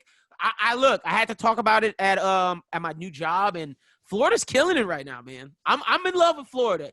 Am I overhyping them? No, I don't think you're overhyping them. I definitely think that they're the most put together SEC East team, more so than Georgia at this point. Kyle Trask has got the experience. He looks like he's going to be the quarterback of the SEC. He looks like a Heisman candidate. Yeah, I'll say it. I think he's probably the best quarterback in the SEC right now. So we'll see how it goes for him. And his team is doing really well. The defense is the only question mark, because, you know, you gave South Carolina 24. You gave Ole Miss, like, I want to say over 20-something the week before. So, you know, and there was actually a situation in this game where South Carolina could have made it much closer, but they didn't play the clock well. So they're definitely beatable, but I think that they're definitely the team to beat on the East, and will probably make their way into the championship on the East side. I think if there's going to be two teams that go to the championship, I think Florida, or the playoff, for Florida, is probably one of the best bets. Yeah, that's what I'm thinking. That's who I'm kind of liking this year. All right, let me ask you. Last week you said you picked Auburn for the upset against Georgia. What happened, brother? What happened? Well, Georgia finally discovered an identity, and they discovered it at the right time. I think it helped that they had an actual crowd, because there were definitely parts of the game where the crowd did get involved in shaking. They had a lot of running yards, man. Yeah, a lot of running yards. You know, Zahir White finally lives up to his hype, and behind him is Dalvin Cook's little brother. Yeah, so, James Cook.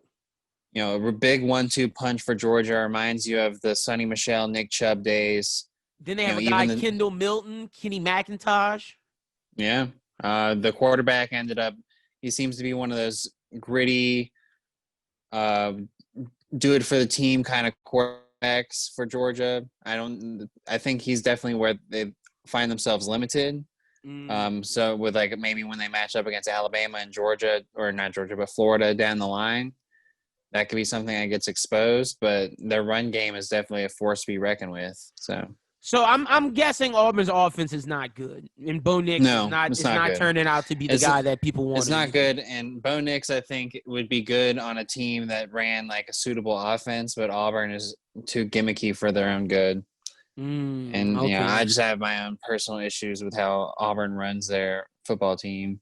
I think if they did a few other things, then they could be like the dang powerhouse. And they just want to go out there and do all this, like, Gus Malzahn crazy cute shit.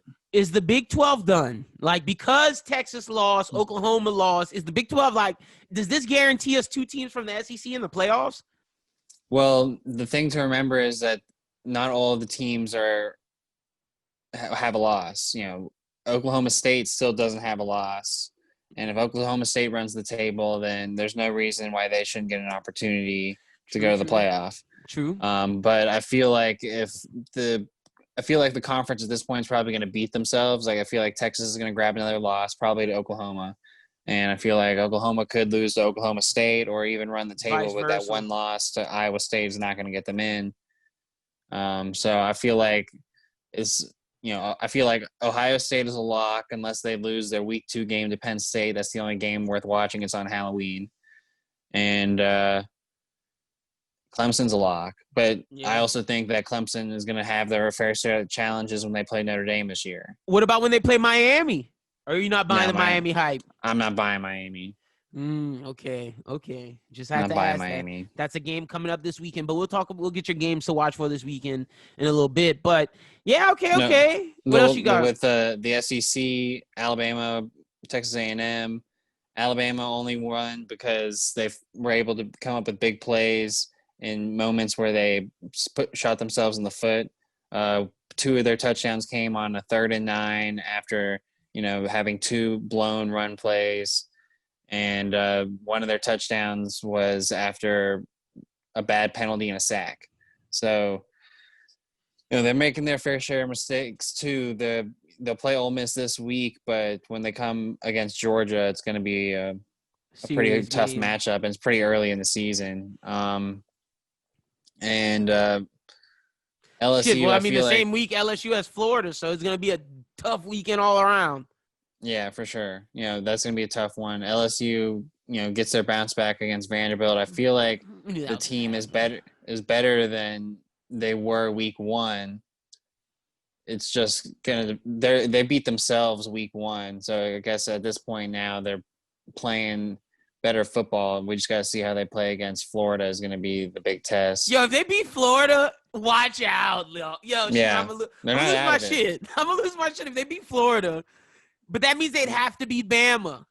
Yeah. I mean, they're not out of it. And that mainly has to do with the fact that Mississippi State went ahead and lost to Arkansas at home. Yep.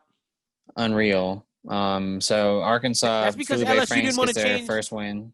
LSU didn't want to change their defense, and Bo Pelini was hard-headed. I'm guessing Ed Ogeron was like, "You better make adjustments." Like, no, bro. Like, come on, you gotta make adjustments. Yeah.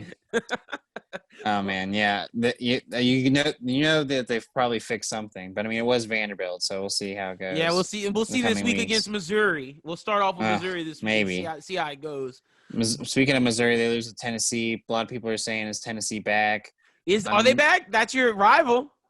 I'm not gonna say that they're not back. Like it depends on what you mean by back.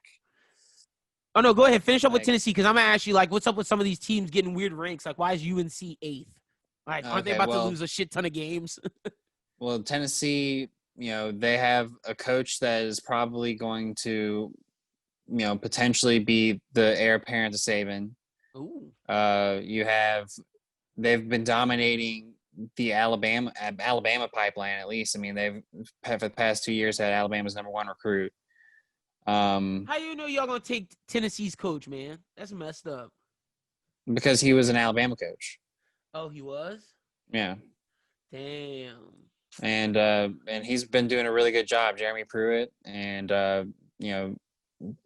their offense is a little limited when I feel like they play teams that are going to be better than Missouri and South Carolina. So we'll see what happens with them. Who do they play this next week? Georgia. So that'll be fun. That'll be a test for them. Any other games we should look for? For next week? And for this week?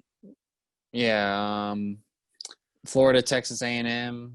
I mean, that's going to be a nice ranked game in the morning. Georgia, Tennessee is the CBS game. And Miami, Clemson, man, Saturday night. Yeah, Miami, Clemson. Yeah, that's pretty much it, huh? Are you not buying into the ACC being ranked so high? Because I'd probably watch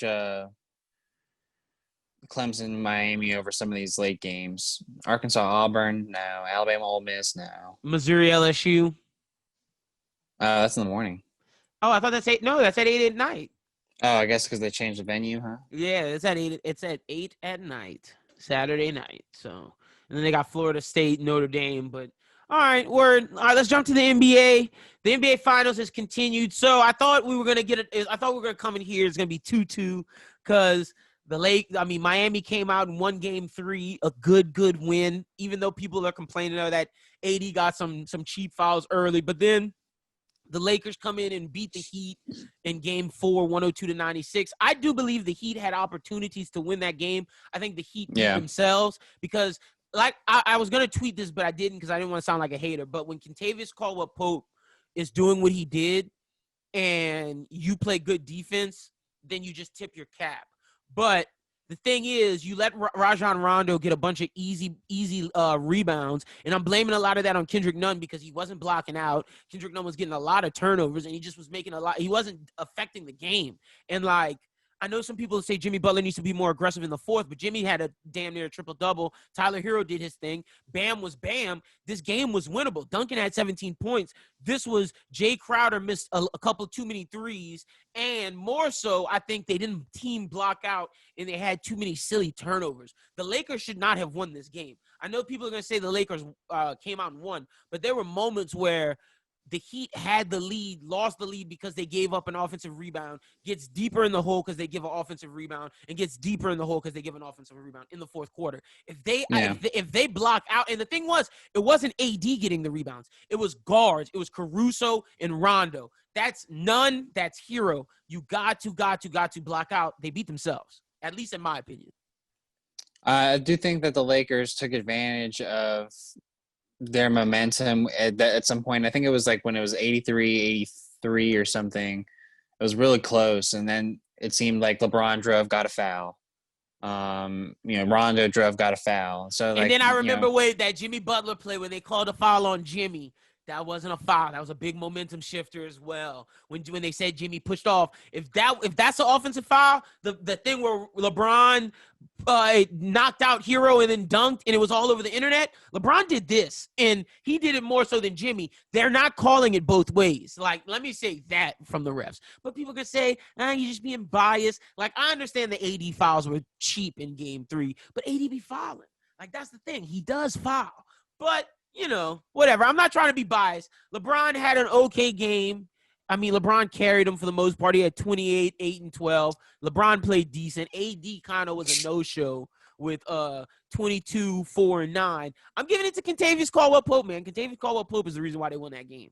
He started balling out. I mean, I'm not going to deny that Kentavious Caldwell-Pope isn't why they won the game, but LeBron getting 28, 12, and 10. That's fire. He played good. Is amazing. Yeah. It's amazing. I know I said decent. No, LeBron played good. LeBron definitely played good. Oh, AD's not finals. It was all right. He's not finals MVP, Schubert. I'm sorry. No, he's not finals MVP. I don't care what anybody says. He's not finals MVP. I'm sorry. No, definitely not. Like, LeBron's earned it. I love. If they give it to him, I'm going to be like, wow.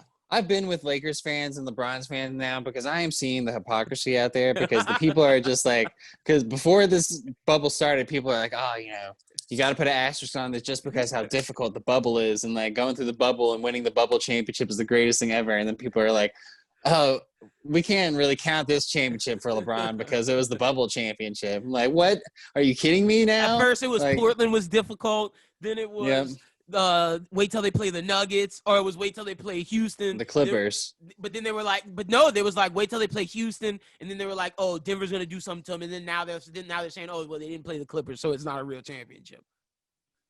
It's ridiculous. It's hypocrisy. I'm gonna be honest. Like, I appreciate LeBron's greatness this year, and like I said this earlier. I am for this man to do this in year 17. He's playing amazing. Like, LeBron is showing why he's still the best player on the earth. Now, when I think KD comes back and maybe Kawhi next year, I don't know. But at this moment, it is LeBron James. He's the best player on earth. It is not Anthony Davis, because we saw when Anthony Davis was required to ball, he couldn't. And he had a bad game. When LeBron has a bad game, it's like LeBron's bad game is still in the 20s. Anthony Davis had a 15-point game in Game 3. And I know people are like, he got in foul trouble. Anthony Davis still played 30-something minutes and only had 15 points. Like I said, he shies away in the fourth quarter. And I know people are going to say, well, Lennon, he hit that big shot in Game 4. But if we're being honest, they already had the lead. That wasn't like a clutch shot. That was just to push the lead farther ahead. And, like, that was one of the only shots he made. Like, Anthony was not dominating in Game 4 as much as people want to believe. I'm giving this to, like I said, LeBron James and Kentavious Caldwell-Pope, for sure. Now, do we think that he'd have a chance to win Game 5? I don't think so. I think LeBron's going to come in and close it. Like, I think LeBron smells blood in the water, and I think he's about ready to go home and whip Bronny ass. That's what the internet keeps saying. I love those memes. It's like, Bronny talking to Jimmy Butler is like, okay, just slip me one more game. Like, Yeah, give me one more game before I go experience eternal hell when my father comes home. Yo, and like it was, he just turned like 16 right now, and people are like, he's happy 16, but birthday, he's sweating. Bronny. Yeah, he's sweating. Yo, I feel for Bronny because like, yo, that must be the worst. Like his dad's not there. I'm sure his mom already did him something, but you know when his pops get home, it's going down. It's just like, damn.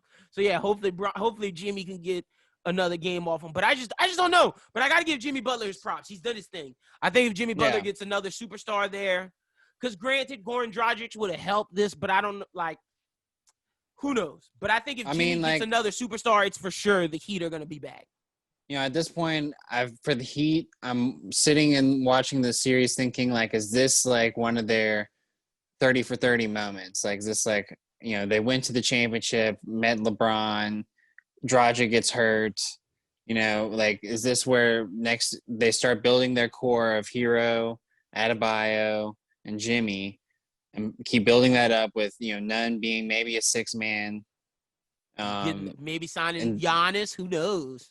Maybe signing Giannis. You know, I think the Heat have showed that they are a force to be reckoned with in the NBA, which I think is what they really wanted to establish at this point. And so LeBron's going to get his Nets title. Are the favorite outright.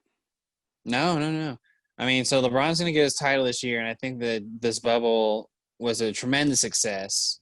And I mean, you know, people want to talk about ratings or whatever, but I mean, you know, this is a completely crazy and separate situation. I think it was, you know, ended up being super Hockey entertaining. Ratings were down a lot. Like the U.S. Open ratings were down. It's just sports right now, man.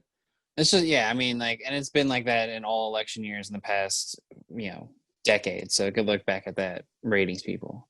Yeah. But, you know, I think we got some really great basketball, and even in the big, you know, the early regular season weeks, we got some really great moments. So I think this is going to be a pretty great thing to look back on and remember. And LeBron winning a title from it, I think, you know, just makes it the icing on the cake of like this era of NBA. Do you think we have another bubble? And to do it with the Lakers on the year that Kobe passed away. Yeah, that's huge. Is also a pretty big deal. Yeah, that's a big deal. You got Shubert has music playing, trying to get us damn ads. So wait, okay, so do we think a bubble's happening again? Because Adam Silver said the start date is looking at tentatively January. They may push it back. Like, I don't know what the NBA is going to do. They said they're trying to wait to get fans, but like the way COVID's looking, I don't know if they're going to get fans. I don't know, because it's difficult because, you know, you have some states like Florida and like Georgia, you know, for the Hawks. They're just going to be like, well, you know, we don't have any rules anyway. So, like, you guys can come and play, whatever. But, like, I could see them doing something like what baseball's doing with their playoffs, where they have, like, different location bubbles where, like, let's say they're going to, like, start the season off where, like, you know, Eastern Conference teams are going to be either in New York City or Orlando. Probably not New York City, honestly. But it's, you know, a city up there. Somewhere and like a city that, in the South, and then, like, you know, we established one in Texas and one in, you know, Utah, California, maybe somewhere over Arizona, somewhere like over there. Yeah. So, and then we'd have those regions face off in the beginning until we figure out where we would be at. That's my guess on the way that you could do it with like a small bubble. But I don't know, man. I'm just really happy with how things turned out with this, and I'm excited to see the new slate.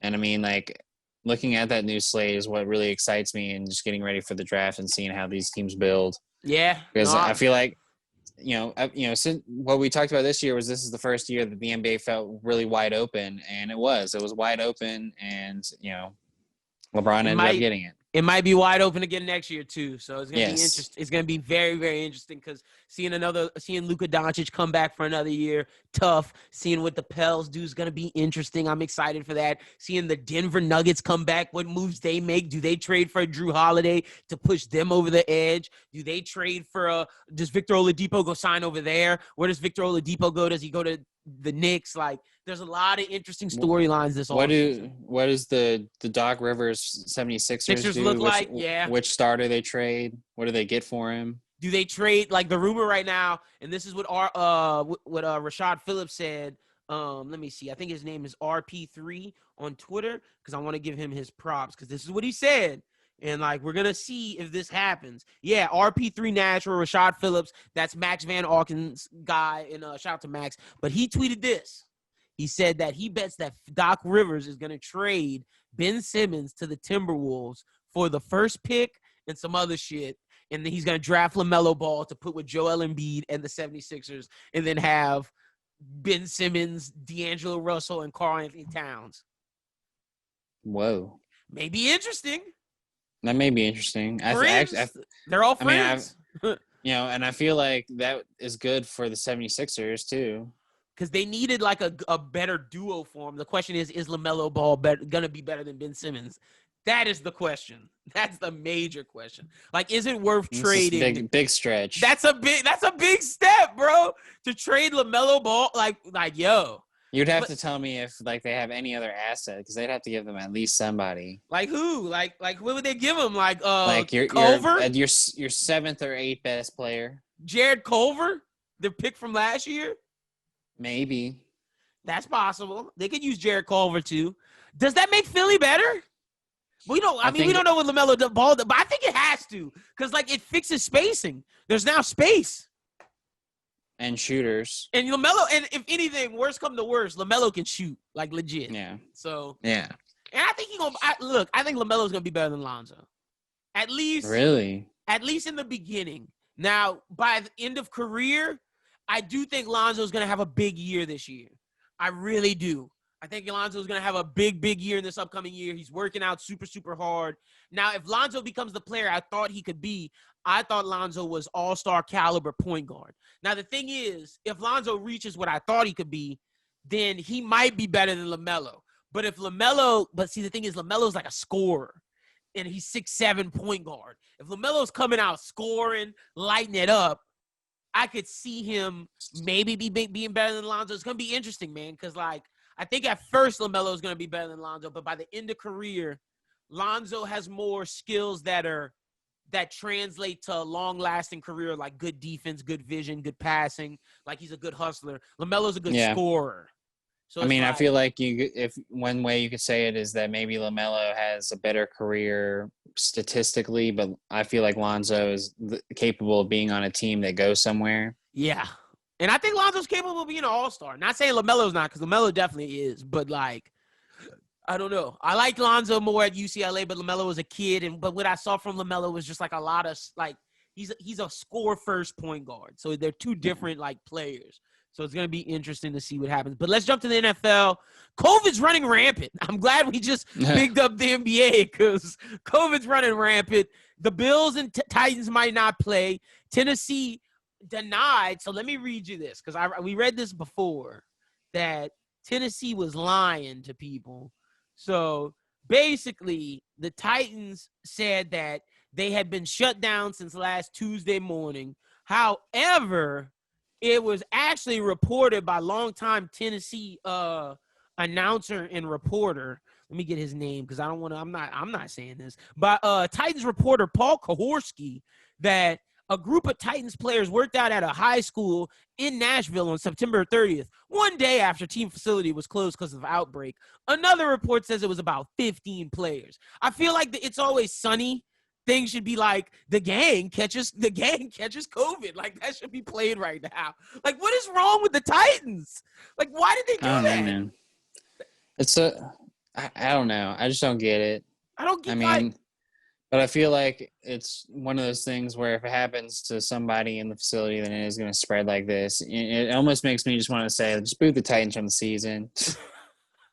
We just go on without them. Well, we got more teams to talk about. So it's like the league was saying if they find out that they broke protocol, they're going to make them forfeit and give it to the Bills. They may do that. Do you feel that's unnecessary? Do you feel that's too much, or do you feel like it's warranted? No. You're saying keep them on the season, so you don't care.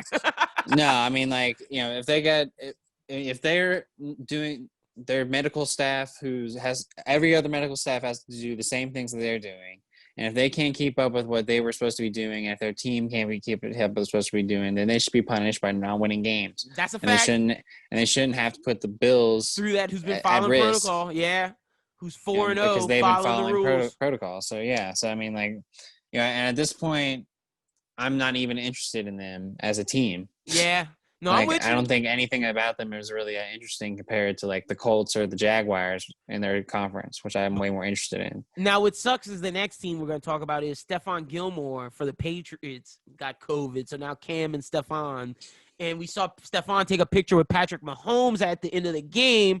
Patrick Mahomes is on COVID watch, so we're going to have to watch to see if he gets it. But, like, yo, it's just running rampant in there. The NFL should have did a bubble. Like, the NBA made it work. So now I feel like everybody should just did a bubble. I feel like it's just harder for the NFL because, like, they have to do a whole season. Yeah. But the NBA really only had to ask, like, a quarter, like, half of their teams. Yeah. And, like, you know, only had to keep them there for a certain amount of time. Like, this is a long time. What did Major League League Baseball do when teams got COVID? Did they just kick them out? Just postponed games. Oh, and then they just waited till people were healthy? Pretty much, yeah. That's what the NFL is about to have to do. I feel like the NFL season is teetering right now. Well, I feel like the issue lies with fantasy right now because, like, people need to have the games come out before Wednesday. And if you can't push back, like I feel like the NFL's going to have to say, fuck fantasy.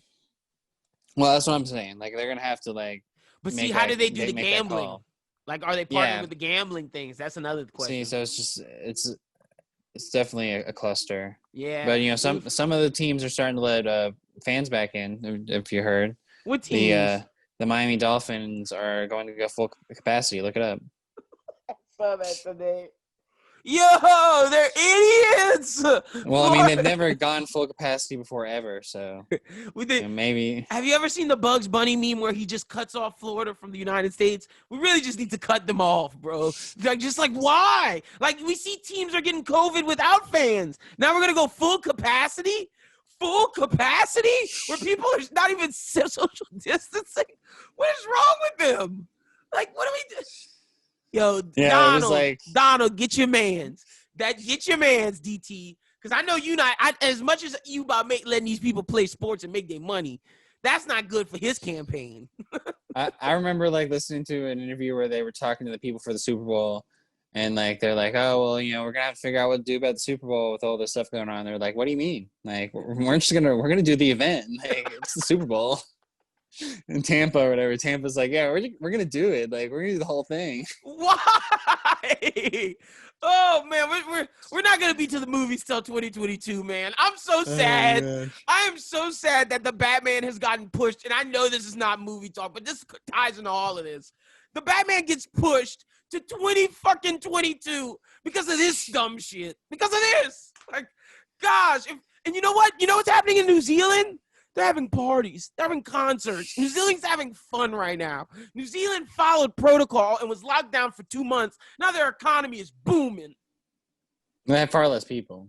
But still, Shubert, they still living life now.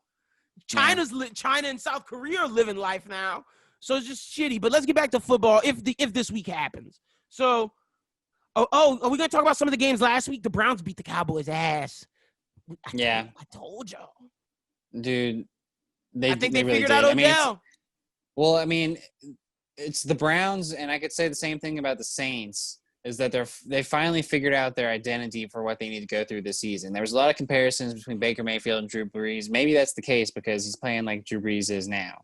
You know, I feel like they're both game managers. I feel like they're both going to be people who make certain throws in certain situations, and that's like going to have to be their MO.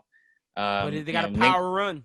Nick Chubb being injured hurts, but they still have Kareem Hunt. You still have Kareem Hunt. The running backs behind them looked like they were going to be able to carry the load. Yeah, Hilliard. So, I mean, I like the Browns. I feel like the NFC North is definitely kind of carrying out of all the divisions. Like, I feel like – but it's really difficult with the AFC because they have so many teams out there that I feel like could be the 7 to make it in. Yeah. Where the NFC has a little less. No, that's true. The NFC definitely has less. Man, I was just like, Stefanski's figured out Odell. He was like, if I can't get my quarterback to get him the ball, I'm going to do trick plays. I'm going to do jet sweeps.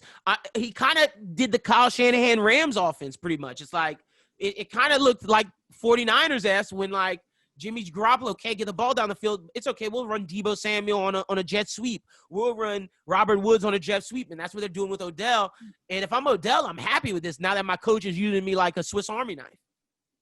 Yeah, it's pretty much get the ball to him in any way possible. Yep. And it's kind of the same with Jarvis Landry, too. I still feel like he's on the block.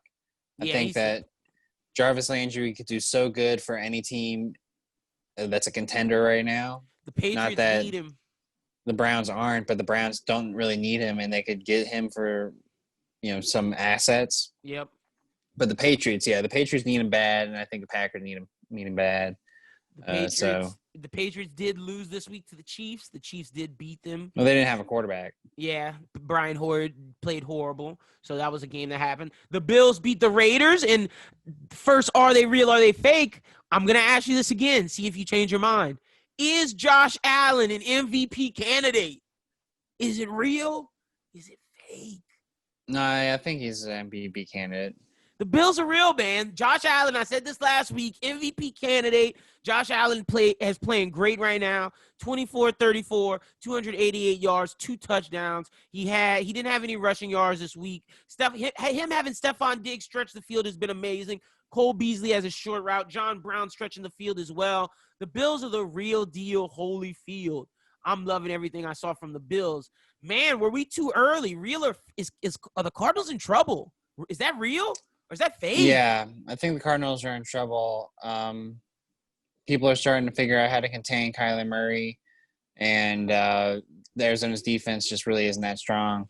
Carolina carved him up. Teddy Bridgewater did a really good job, and Carolina is not going to be a team that's going to contend for a playoff spot. Not at all. So, but see, Kyler Murray still played well. I think it's more so their defense just isn't good, man. He had 3 touchdowns, no interceptions. He only threw it for 133 yards, though. He was just dinking and dunking, and he had 78 yards rushing, though. I think it's more so on the defense, though, with the Cardinals. But I'm with you. They are in trouble. That is real. I mean, they don't have like an actual running game, like they at all. Like it's only Kyler Murray. It's just him. So that's difficult for them too. Ooh, Big Dick Nick. We asked last week, was he real or was he fake? Shubert, you said he was fake. Let's bring it back, man. What up? What happened with Big Dick Nick? I know the Colts. The Colts should have had more points, and I'm pretty sure me and you talked about this like during Bros Who Binge, like a pre-record session. But like Phillip Rivers is not good. Rivers is not good. The Colts are a really good team. Their running game as well with Jonathan Taylor, and then you can go with Neon Hines, but it's more so Taylor's is a dog. And then you have weapons with Paschal, T.Y. Hilton, Trey Burton. It's just Phillip Rivers can't get it to him, man. Like T.Y. Hilton was so wide open, and I told you this over the phone, like Phillip Rivers just threw the ball over his head one time. It was a wide open first. It's just like, dang. But the Colts have a great defense. I think the Colts are real. And the Bears, maybe the Bears are who we thought they were and just not a good team. I don't know. I don't know what kind of team the Bears are. And I still feel like when you're figuring out your quarterback, you're still figuring out what kind of team you're going to be. Yep. I just don't really get like their direction. And like losing Cohen for the year is going to be difficult. But I don't know. I mean, at this point, I still feel like they pulled what's his face out too early. Now I feel like they should have started Nick Foles from the jump. But Trubisky won 2 games and then like was just going to lose to the Atlanta game, which I mean, like, sure he loses 1 game. I mean, Nick Foles came out in his first start and like got demolished. Like, granted, it was the best defense in the NFL, so. We'll see how it goes. We'll give them another week this week, but like I just don't. I don't know. There's nothing about Chicago that I'm like, oh, you know what Chicago does really well? This, like, I can't think of anything. That's it. And it's like they don't even rush that well because, like, granted, the Colts also have the best offensive line in football. So like, yeah. So like maybe that's why. But like, I don't know. I'm with you. I don't see, like you said, what the Browns does fantastic. What the Ravens do that are fantastic. They run the ball fantastically. The Ravens also has a great defense. The offense for the Chiefs, fantastic. When you look at Seattle, they don't have a good defense, but their offense is fantastic. Like the Saints, they have great play calling and good running ability. The Bears, you don't know what that standout is. The Colts you don't is the know defense. what the standout is for them. Yeah. So all right, that's enough. Are we sure's this week? Oh, well, I got a are we sure? I mean, I got a, well, this is not real or fake. Well, yeah, it's real or fake, but it's more so are we sure? Are we sure that Kyle Allen's going to succeed this week? Oh, Is God. that real or is that fake? I think Dwayne Haskins got robbed. Yeah, That's he what I got think. screwed. Like, I think that, what's his face? Rivera went over to the Redskins and was like, oh, I'm going to get my boy Kyle Allen over here. And they were going to put him in no matter what. We're just going to keep it going. But we're going to give Dwayne Haskins his first games where he, played really tough teams. The Ravens, the Browns, and the Cardinals. And beat the Eagles, which was a big upset. Beat the Eagles for sure. I don't know. I do not feel like they gave that dude his fair shot. Shake. Yeah, no, I'm with you. Kyle Allen, I don't know if it's gonna work. I don't think it's gonna work. I like Kyle Allen in Carolina, but now that they did that to Dwayne, I don't know if I'm rocking with the Kyle Allen. I'm worried because I had a Terry McLaurin in one of my fantasies. He's been doing really well. Get him to him, yeah. But Dwayne Haskins and him were teammates, so they have that connection. And it's like you take your boy out, yeah. Might hurt the team. We're gonna see. I think Kyle Allen's not gonna succeed. I think this is gonna be fake. So that's the are we sure, are we fake? What games are you looking forward to this week, Shubert? Let's start off. So because Bills and Titans aren't probably gonna play, we're not gonna say that. Also, I don't think Patriots and Broncos are gonna play because of COVID with that. The first game I got is the Sunday game, 3:25, Colts and Browns. Best defense in the league versus an offense that's finally starting to realize itself. Kevin Stefanski offense with run game heavy, Kamara, Hilliard, getting Odell in on sweeps, doing short passes, getting it to their playmakers. Can that offense overcome the defense? Is the Browns defense good enough to stall a washed Phillip Rivers? I'm going to say it. A washed Phillip Rivers. That's the game I got. I got the Browns winning a close game, 21-14. I just don't think the Colts offense can get it done. Yeah, I kind of have to agree with you there. I think this is almost an early season defining game for both teams because they're two teams that I feel like if I'm going to put all teams together, I'd rank them very close. Yeah. I feel like they're both at the same level, and this is going to be wild card teams. Yeah, I mean, this is really going to tell me who I would put above the other. And I think it'll be Cleveland, and I think it'll be something fairly close. I think it's going to be Baker Mayfield maybe throws one touchdown. And get a run touchdown. And then Kareem Hunt gets and I think it's going to be the one touchdown is a screen pass to Kareem Hunt. Yeah, they might get a field goal, get to 17, while Phillip Rivers gets a touchdown and a field goal, 10 points. Something like that. It's a low-scoring game, kind of like this week. So, All right, what game you're looking forward to?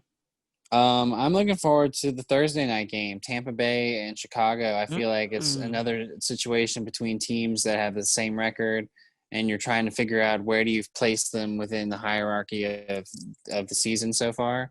Because Chicago could come out and win this game and really prove why they should be a 4-1 team. Or Tampa Bay can come out and beat somebody with a plus 500 record. I got Tampa Bay, man. I'm pulling for Tampa Bay. Good defense. The Buccaneers have a good defense. And the question is, can Tom just keep doing it week to week? Because the Bucs defense is real. So I got Tampa Bay winning this game. Yeah, I also have Tampa Bay winning this game. I think their defense is strong. I think my fantasy defense. I think the Buccaneers have finally figured out who's the go-tos on offense. Tom's got his little Scotty Miller gadget guy, So I feel like Mike Evans is the Gronk in the end zone, just chucking it up. Much. And then Gronk as a decoy. Yep, Gronk's the decoy. I think that dude's got but 2 catches all season. Chris Godwin's his deep threat if he can get him there 1 a game, 2 a game. So yeah, no, I like that Howard. Game. Yeah, they're just a really strong team. And I think that this is going to be a big statement game for them to say, hey, we are here. I'm with you. Another game I got is Saints Chargers, man. Monday Night Football. Can the Saints contain young Justin Herbert? I know we beat the Lions. I told y'all last week we were gonna beat the Lions. That's a game the Saints win. Can they realize their identity of running against a pretty decent Chargers defense? I do have the Saints winning, but it's going to be a close one, and I wouldn't be surprised if the Chargers win just because if Justin Herbert starts to get it going, he can shred the field, him and Keenan Allen, and there's nobody that can guard Well, it Keenan really Allen depends on the Saints. Justin Herbert you get, Do you get the Justin Herbert that showed up last week against Tom Brady, or you did get the Justin Herbert Showed up the week that before. showed up the week before and, lost? I don't remember what that game was. But, or do you get the one that was in the Patrick Mahomes game the first time he came out? He's been playing some really good games, and there's no advantage for the Saints being the home team. So I really feel like the Chargers have a great opportunity to win this game, and I feel like there's just a lot of things that are still exposed for the Saints that they're not ready to assert themselves on national television and win the game. I think that Los Angeles has all the pieces to win, and with the Saints, I do give them credit that they discovered this power run identity, because Latavius Murray's been sitting there the whole time, give me the ball. Every time I touch the ball, I get 5 to 6 yards. So they figured that out. It just depends on how they play. I'm just basing it on that I feel that Sean Payton and the Saints feel we are still one of the best teams in the NFC, and this is a game that one of the best teams in the NFC have to win. But I do see it possible where they could lose. I'm not arguing with that issue at that at all. I mean, it depends on who from the injury list ends up on the field, too. That, too, and how the defense look, because the defense is barren right now. It is barren. Give me another game you're looking forward to. There's not too many more. I would say that I would keep an eye on. There's really not too many more. Let me see which one you're gonna say. Let's go with dang, it is pretty scarce. Pretty scarce. Since that Bills-Titans game's not there, because you know me, I say the Bills every week. Bills are must-see TV. Damn Titans, screwing that up. Are you going with Joe Burrow versus Lamar, or are you going with Eagles versus Steelers? I'm probably gonna go with Vegas and Kansas City. Ooh, okay. Division game. Kansas City has pretty much been the dominant team, but how is their season going to progress throughout the year? Are they going to be the team that loses a Week 5 game to the Vegas Raiders just out of the blue, or are they going to be a team that keeps winning?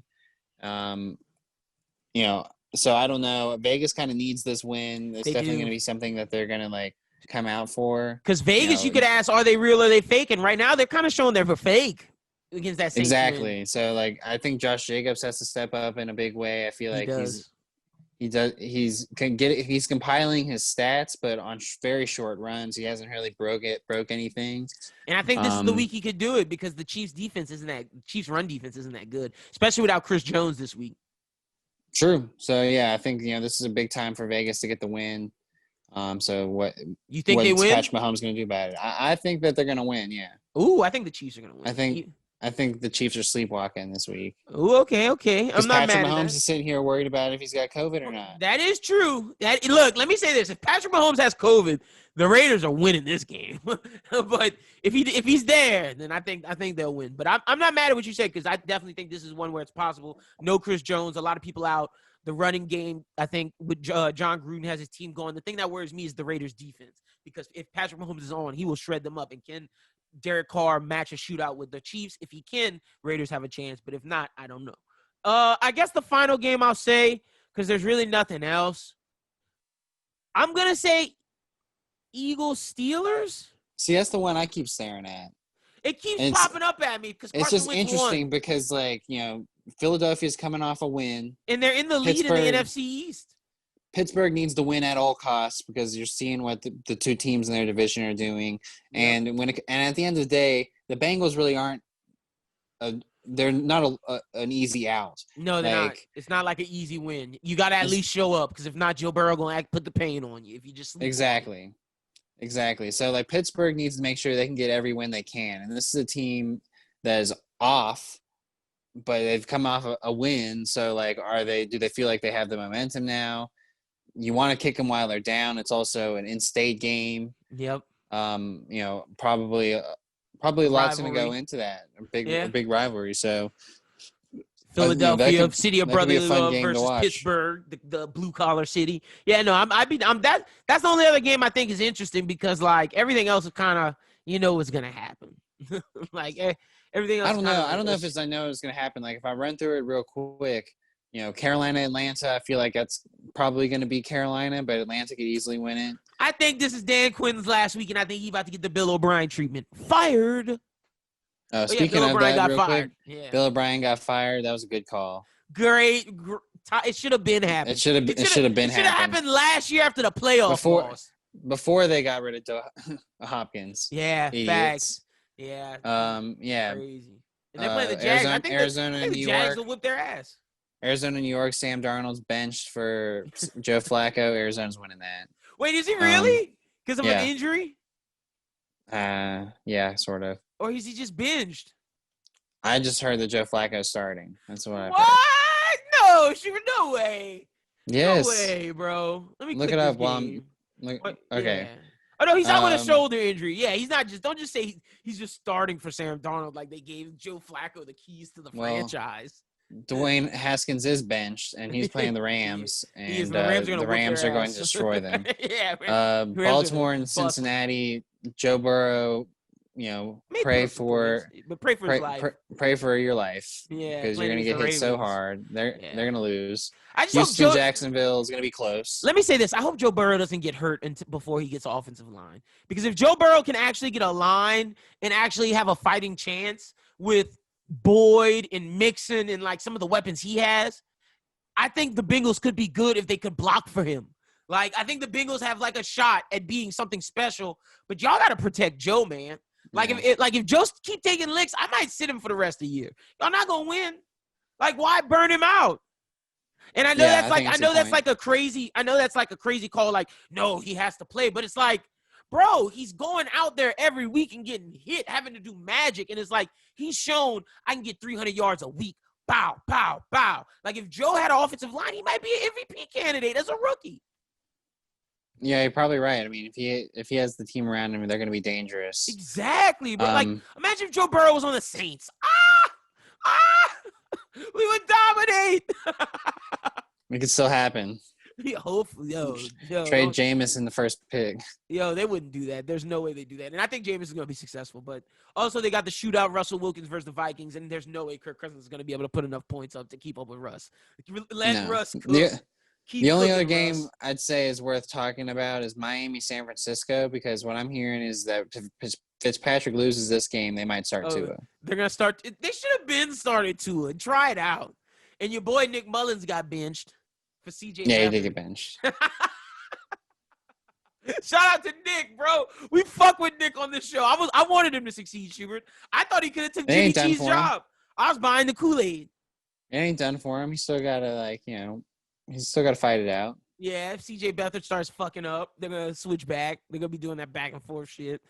I think San Francisco's going to beat Miami. Fitz tragic. It's over for him. The one thing, and let's see if I can flip to it real quick. I'm already thinking about the end of the season right now because I'm so invested in like some of these college players. Mm-hmm. But if we're drafting now, the first pick is between the Falcons, the Jets, and the Giants. Do the Jets take Trevor Lawrence?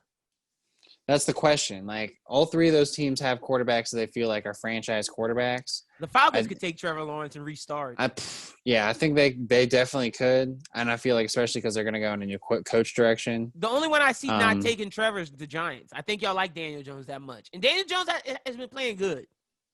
Yeah, Daniel Jones isn't bad, but, I mean, he isn't Trevor Lawrence. So would you want to take Trevor Lawrence instead of picking like a great safety or corner? I feel like there's cases where you have to. Like, it's one of those things where, let's say, you're an NBA team and you're drafting and LeBron is the number one pick, but you have, an already all-star small forward. You're like, oh, well, I mean, I got to. It's generational talent. So, I mean, it's like the Pelicans, like, They had Brandon Ingram, who was supposed to be their, larger forward, and then they get Zion because you can't just not pick Zion. Yeah, so that's true. I don't know. True. But at that point I would be interested to see which team he went to. The other teams that would be in the running would be like Denver. I think Denver likes Drew Lock. For him. I think they like him too.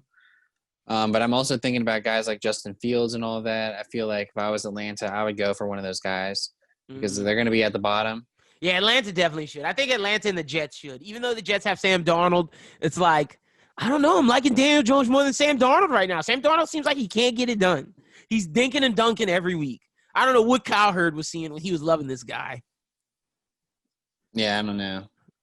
I mean, even I've said it before. I think even on the podcast that when I saw Rosen versus Darnold, I thought Rosen did better. I'm just so sad Josh Rosen's just sitting on the bench somewhere. He's in Miami. Yeah, he's in Miami. Is he still there? Yeah.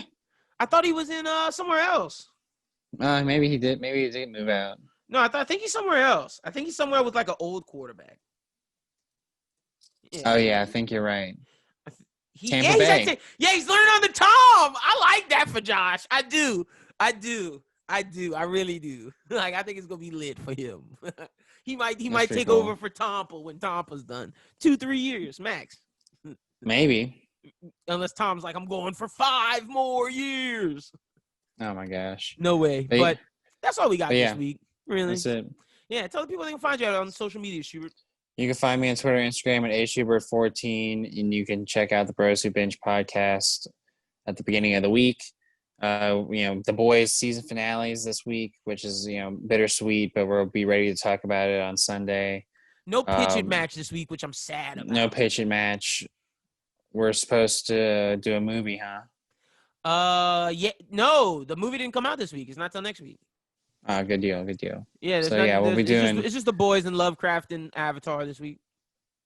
Cool. We'll probably make a discussion question. We might draft something. Yeah, we might do a draft. Yeah. Yeah, let's draft our perfect Quentin Tarantino movie. Oh, I just came up with that on the spot. Let's go, Liddy. Yeah, we're gonna do that. Set in stone. Drafting our perfect Quentin Tarantino. We're not pitching it. We're just drafting like some of the actors. I mean, you can come up with a story if you want, but like, I don't know. Maybe we pitch it. Yeah, we can pitch it. That's fine. We could give them like a little light pitch. But we're mostly drafting our actors. Like, we're drafting our actors for the movie that we're pitching. So yeah. Ooh, off the top, what do you think in numbers wise? I'm thinking like 8. 8 actors? Yeah, let's do it. Yeah. We can do 9. Look. You can't I'm gonna hit you with you can't afford it, Playboy. You got to do like an affordable budget. Like, you got to get some like Jesse Plemons in there. You can't have all Rob Patsons.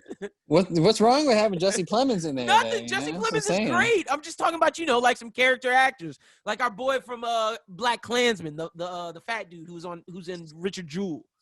Steve Buscemi. Yeah, Steve Buscemi counts as like but you get what I'm saying. Yeah, we'll talk about this off air. But yeah, check out this week's Bros Who Binge. It's gonna be lit. We're gonna be drafting for which Quentin Tarantino actors would we want to see in a movie. It's gonna be tight. It's gonna be lit. But you can find me at BWT. Follow the Bros Who Think at Bros Who Think. Be sure to check out the most recent episode of Anime Talk that dropped. Also, a new episode of Anime Talk will be out on Tuesday. Be on the lookout for that. Be on the lookout for the Kaiju number 8 manga review dropped. I'm gonna drop another one because the other chapter's coming out soon, so that'll be out. And Run It Back will be back next week. Guaranteed. Run It Back will be back next week. We're recording it Wednesday, so next week there'll be a Run It Back. The Scott Pilgrim Run It Back. I know we've been teasing it for a long time. The Scott Pilgrim Run It Back will be out next week, so be on the lookout for that as well. But you can find out all that information and more. Follow the Twitter at Bros Who Think. But for Shubert, for Brooqlyn, for Doom, my name is Lyndon. You guys be sure to subscribe to the YouTube, subscribe to the Apple Podcast, Spotify, wherever you listen to us, and have a good weekend. If you're in Louisiana, be safe. Please, if you're evacuating and listen to this on the road, drive carefully, be safe, get to where you got to go. If you're not in Louisiana, have a good weekend. Be safe too, and we'll talk to you next Thursday as always. Until then, peace.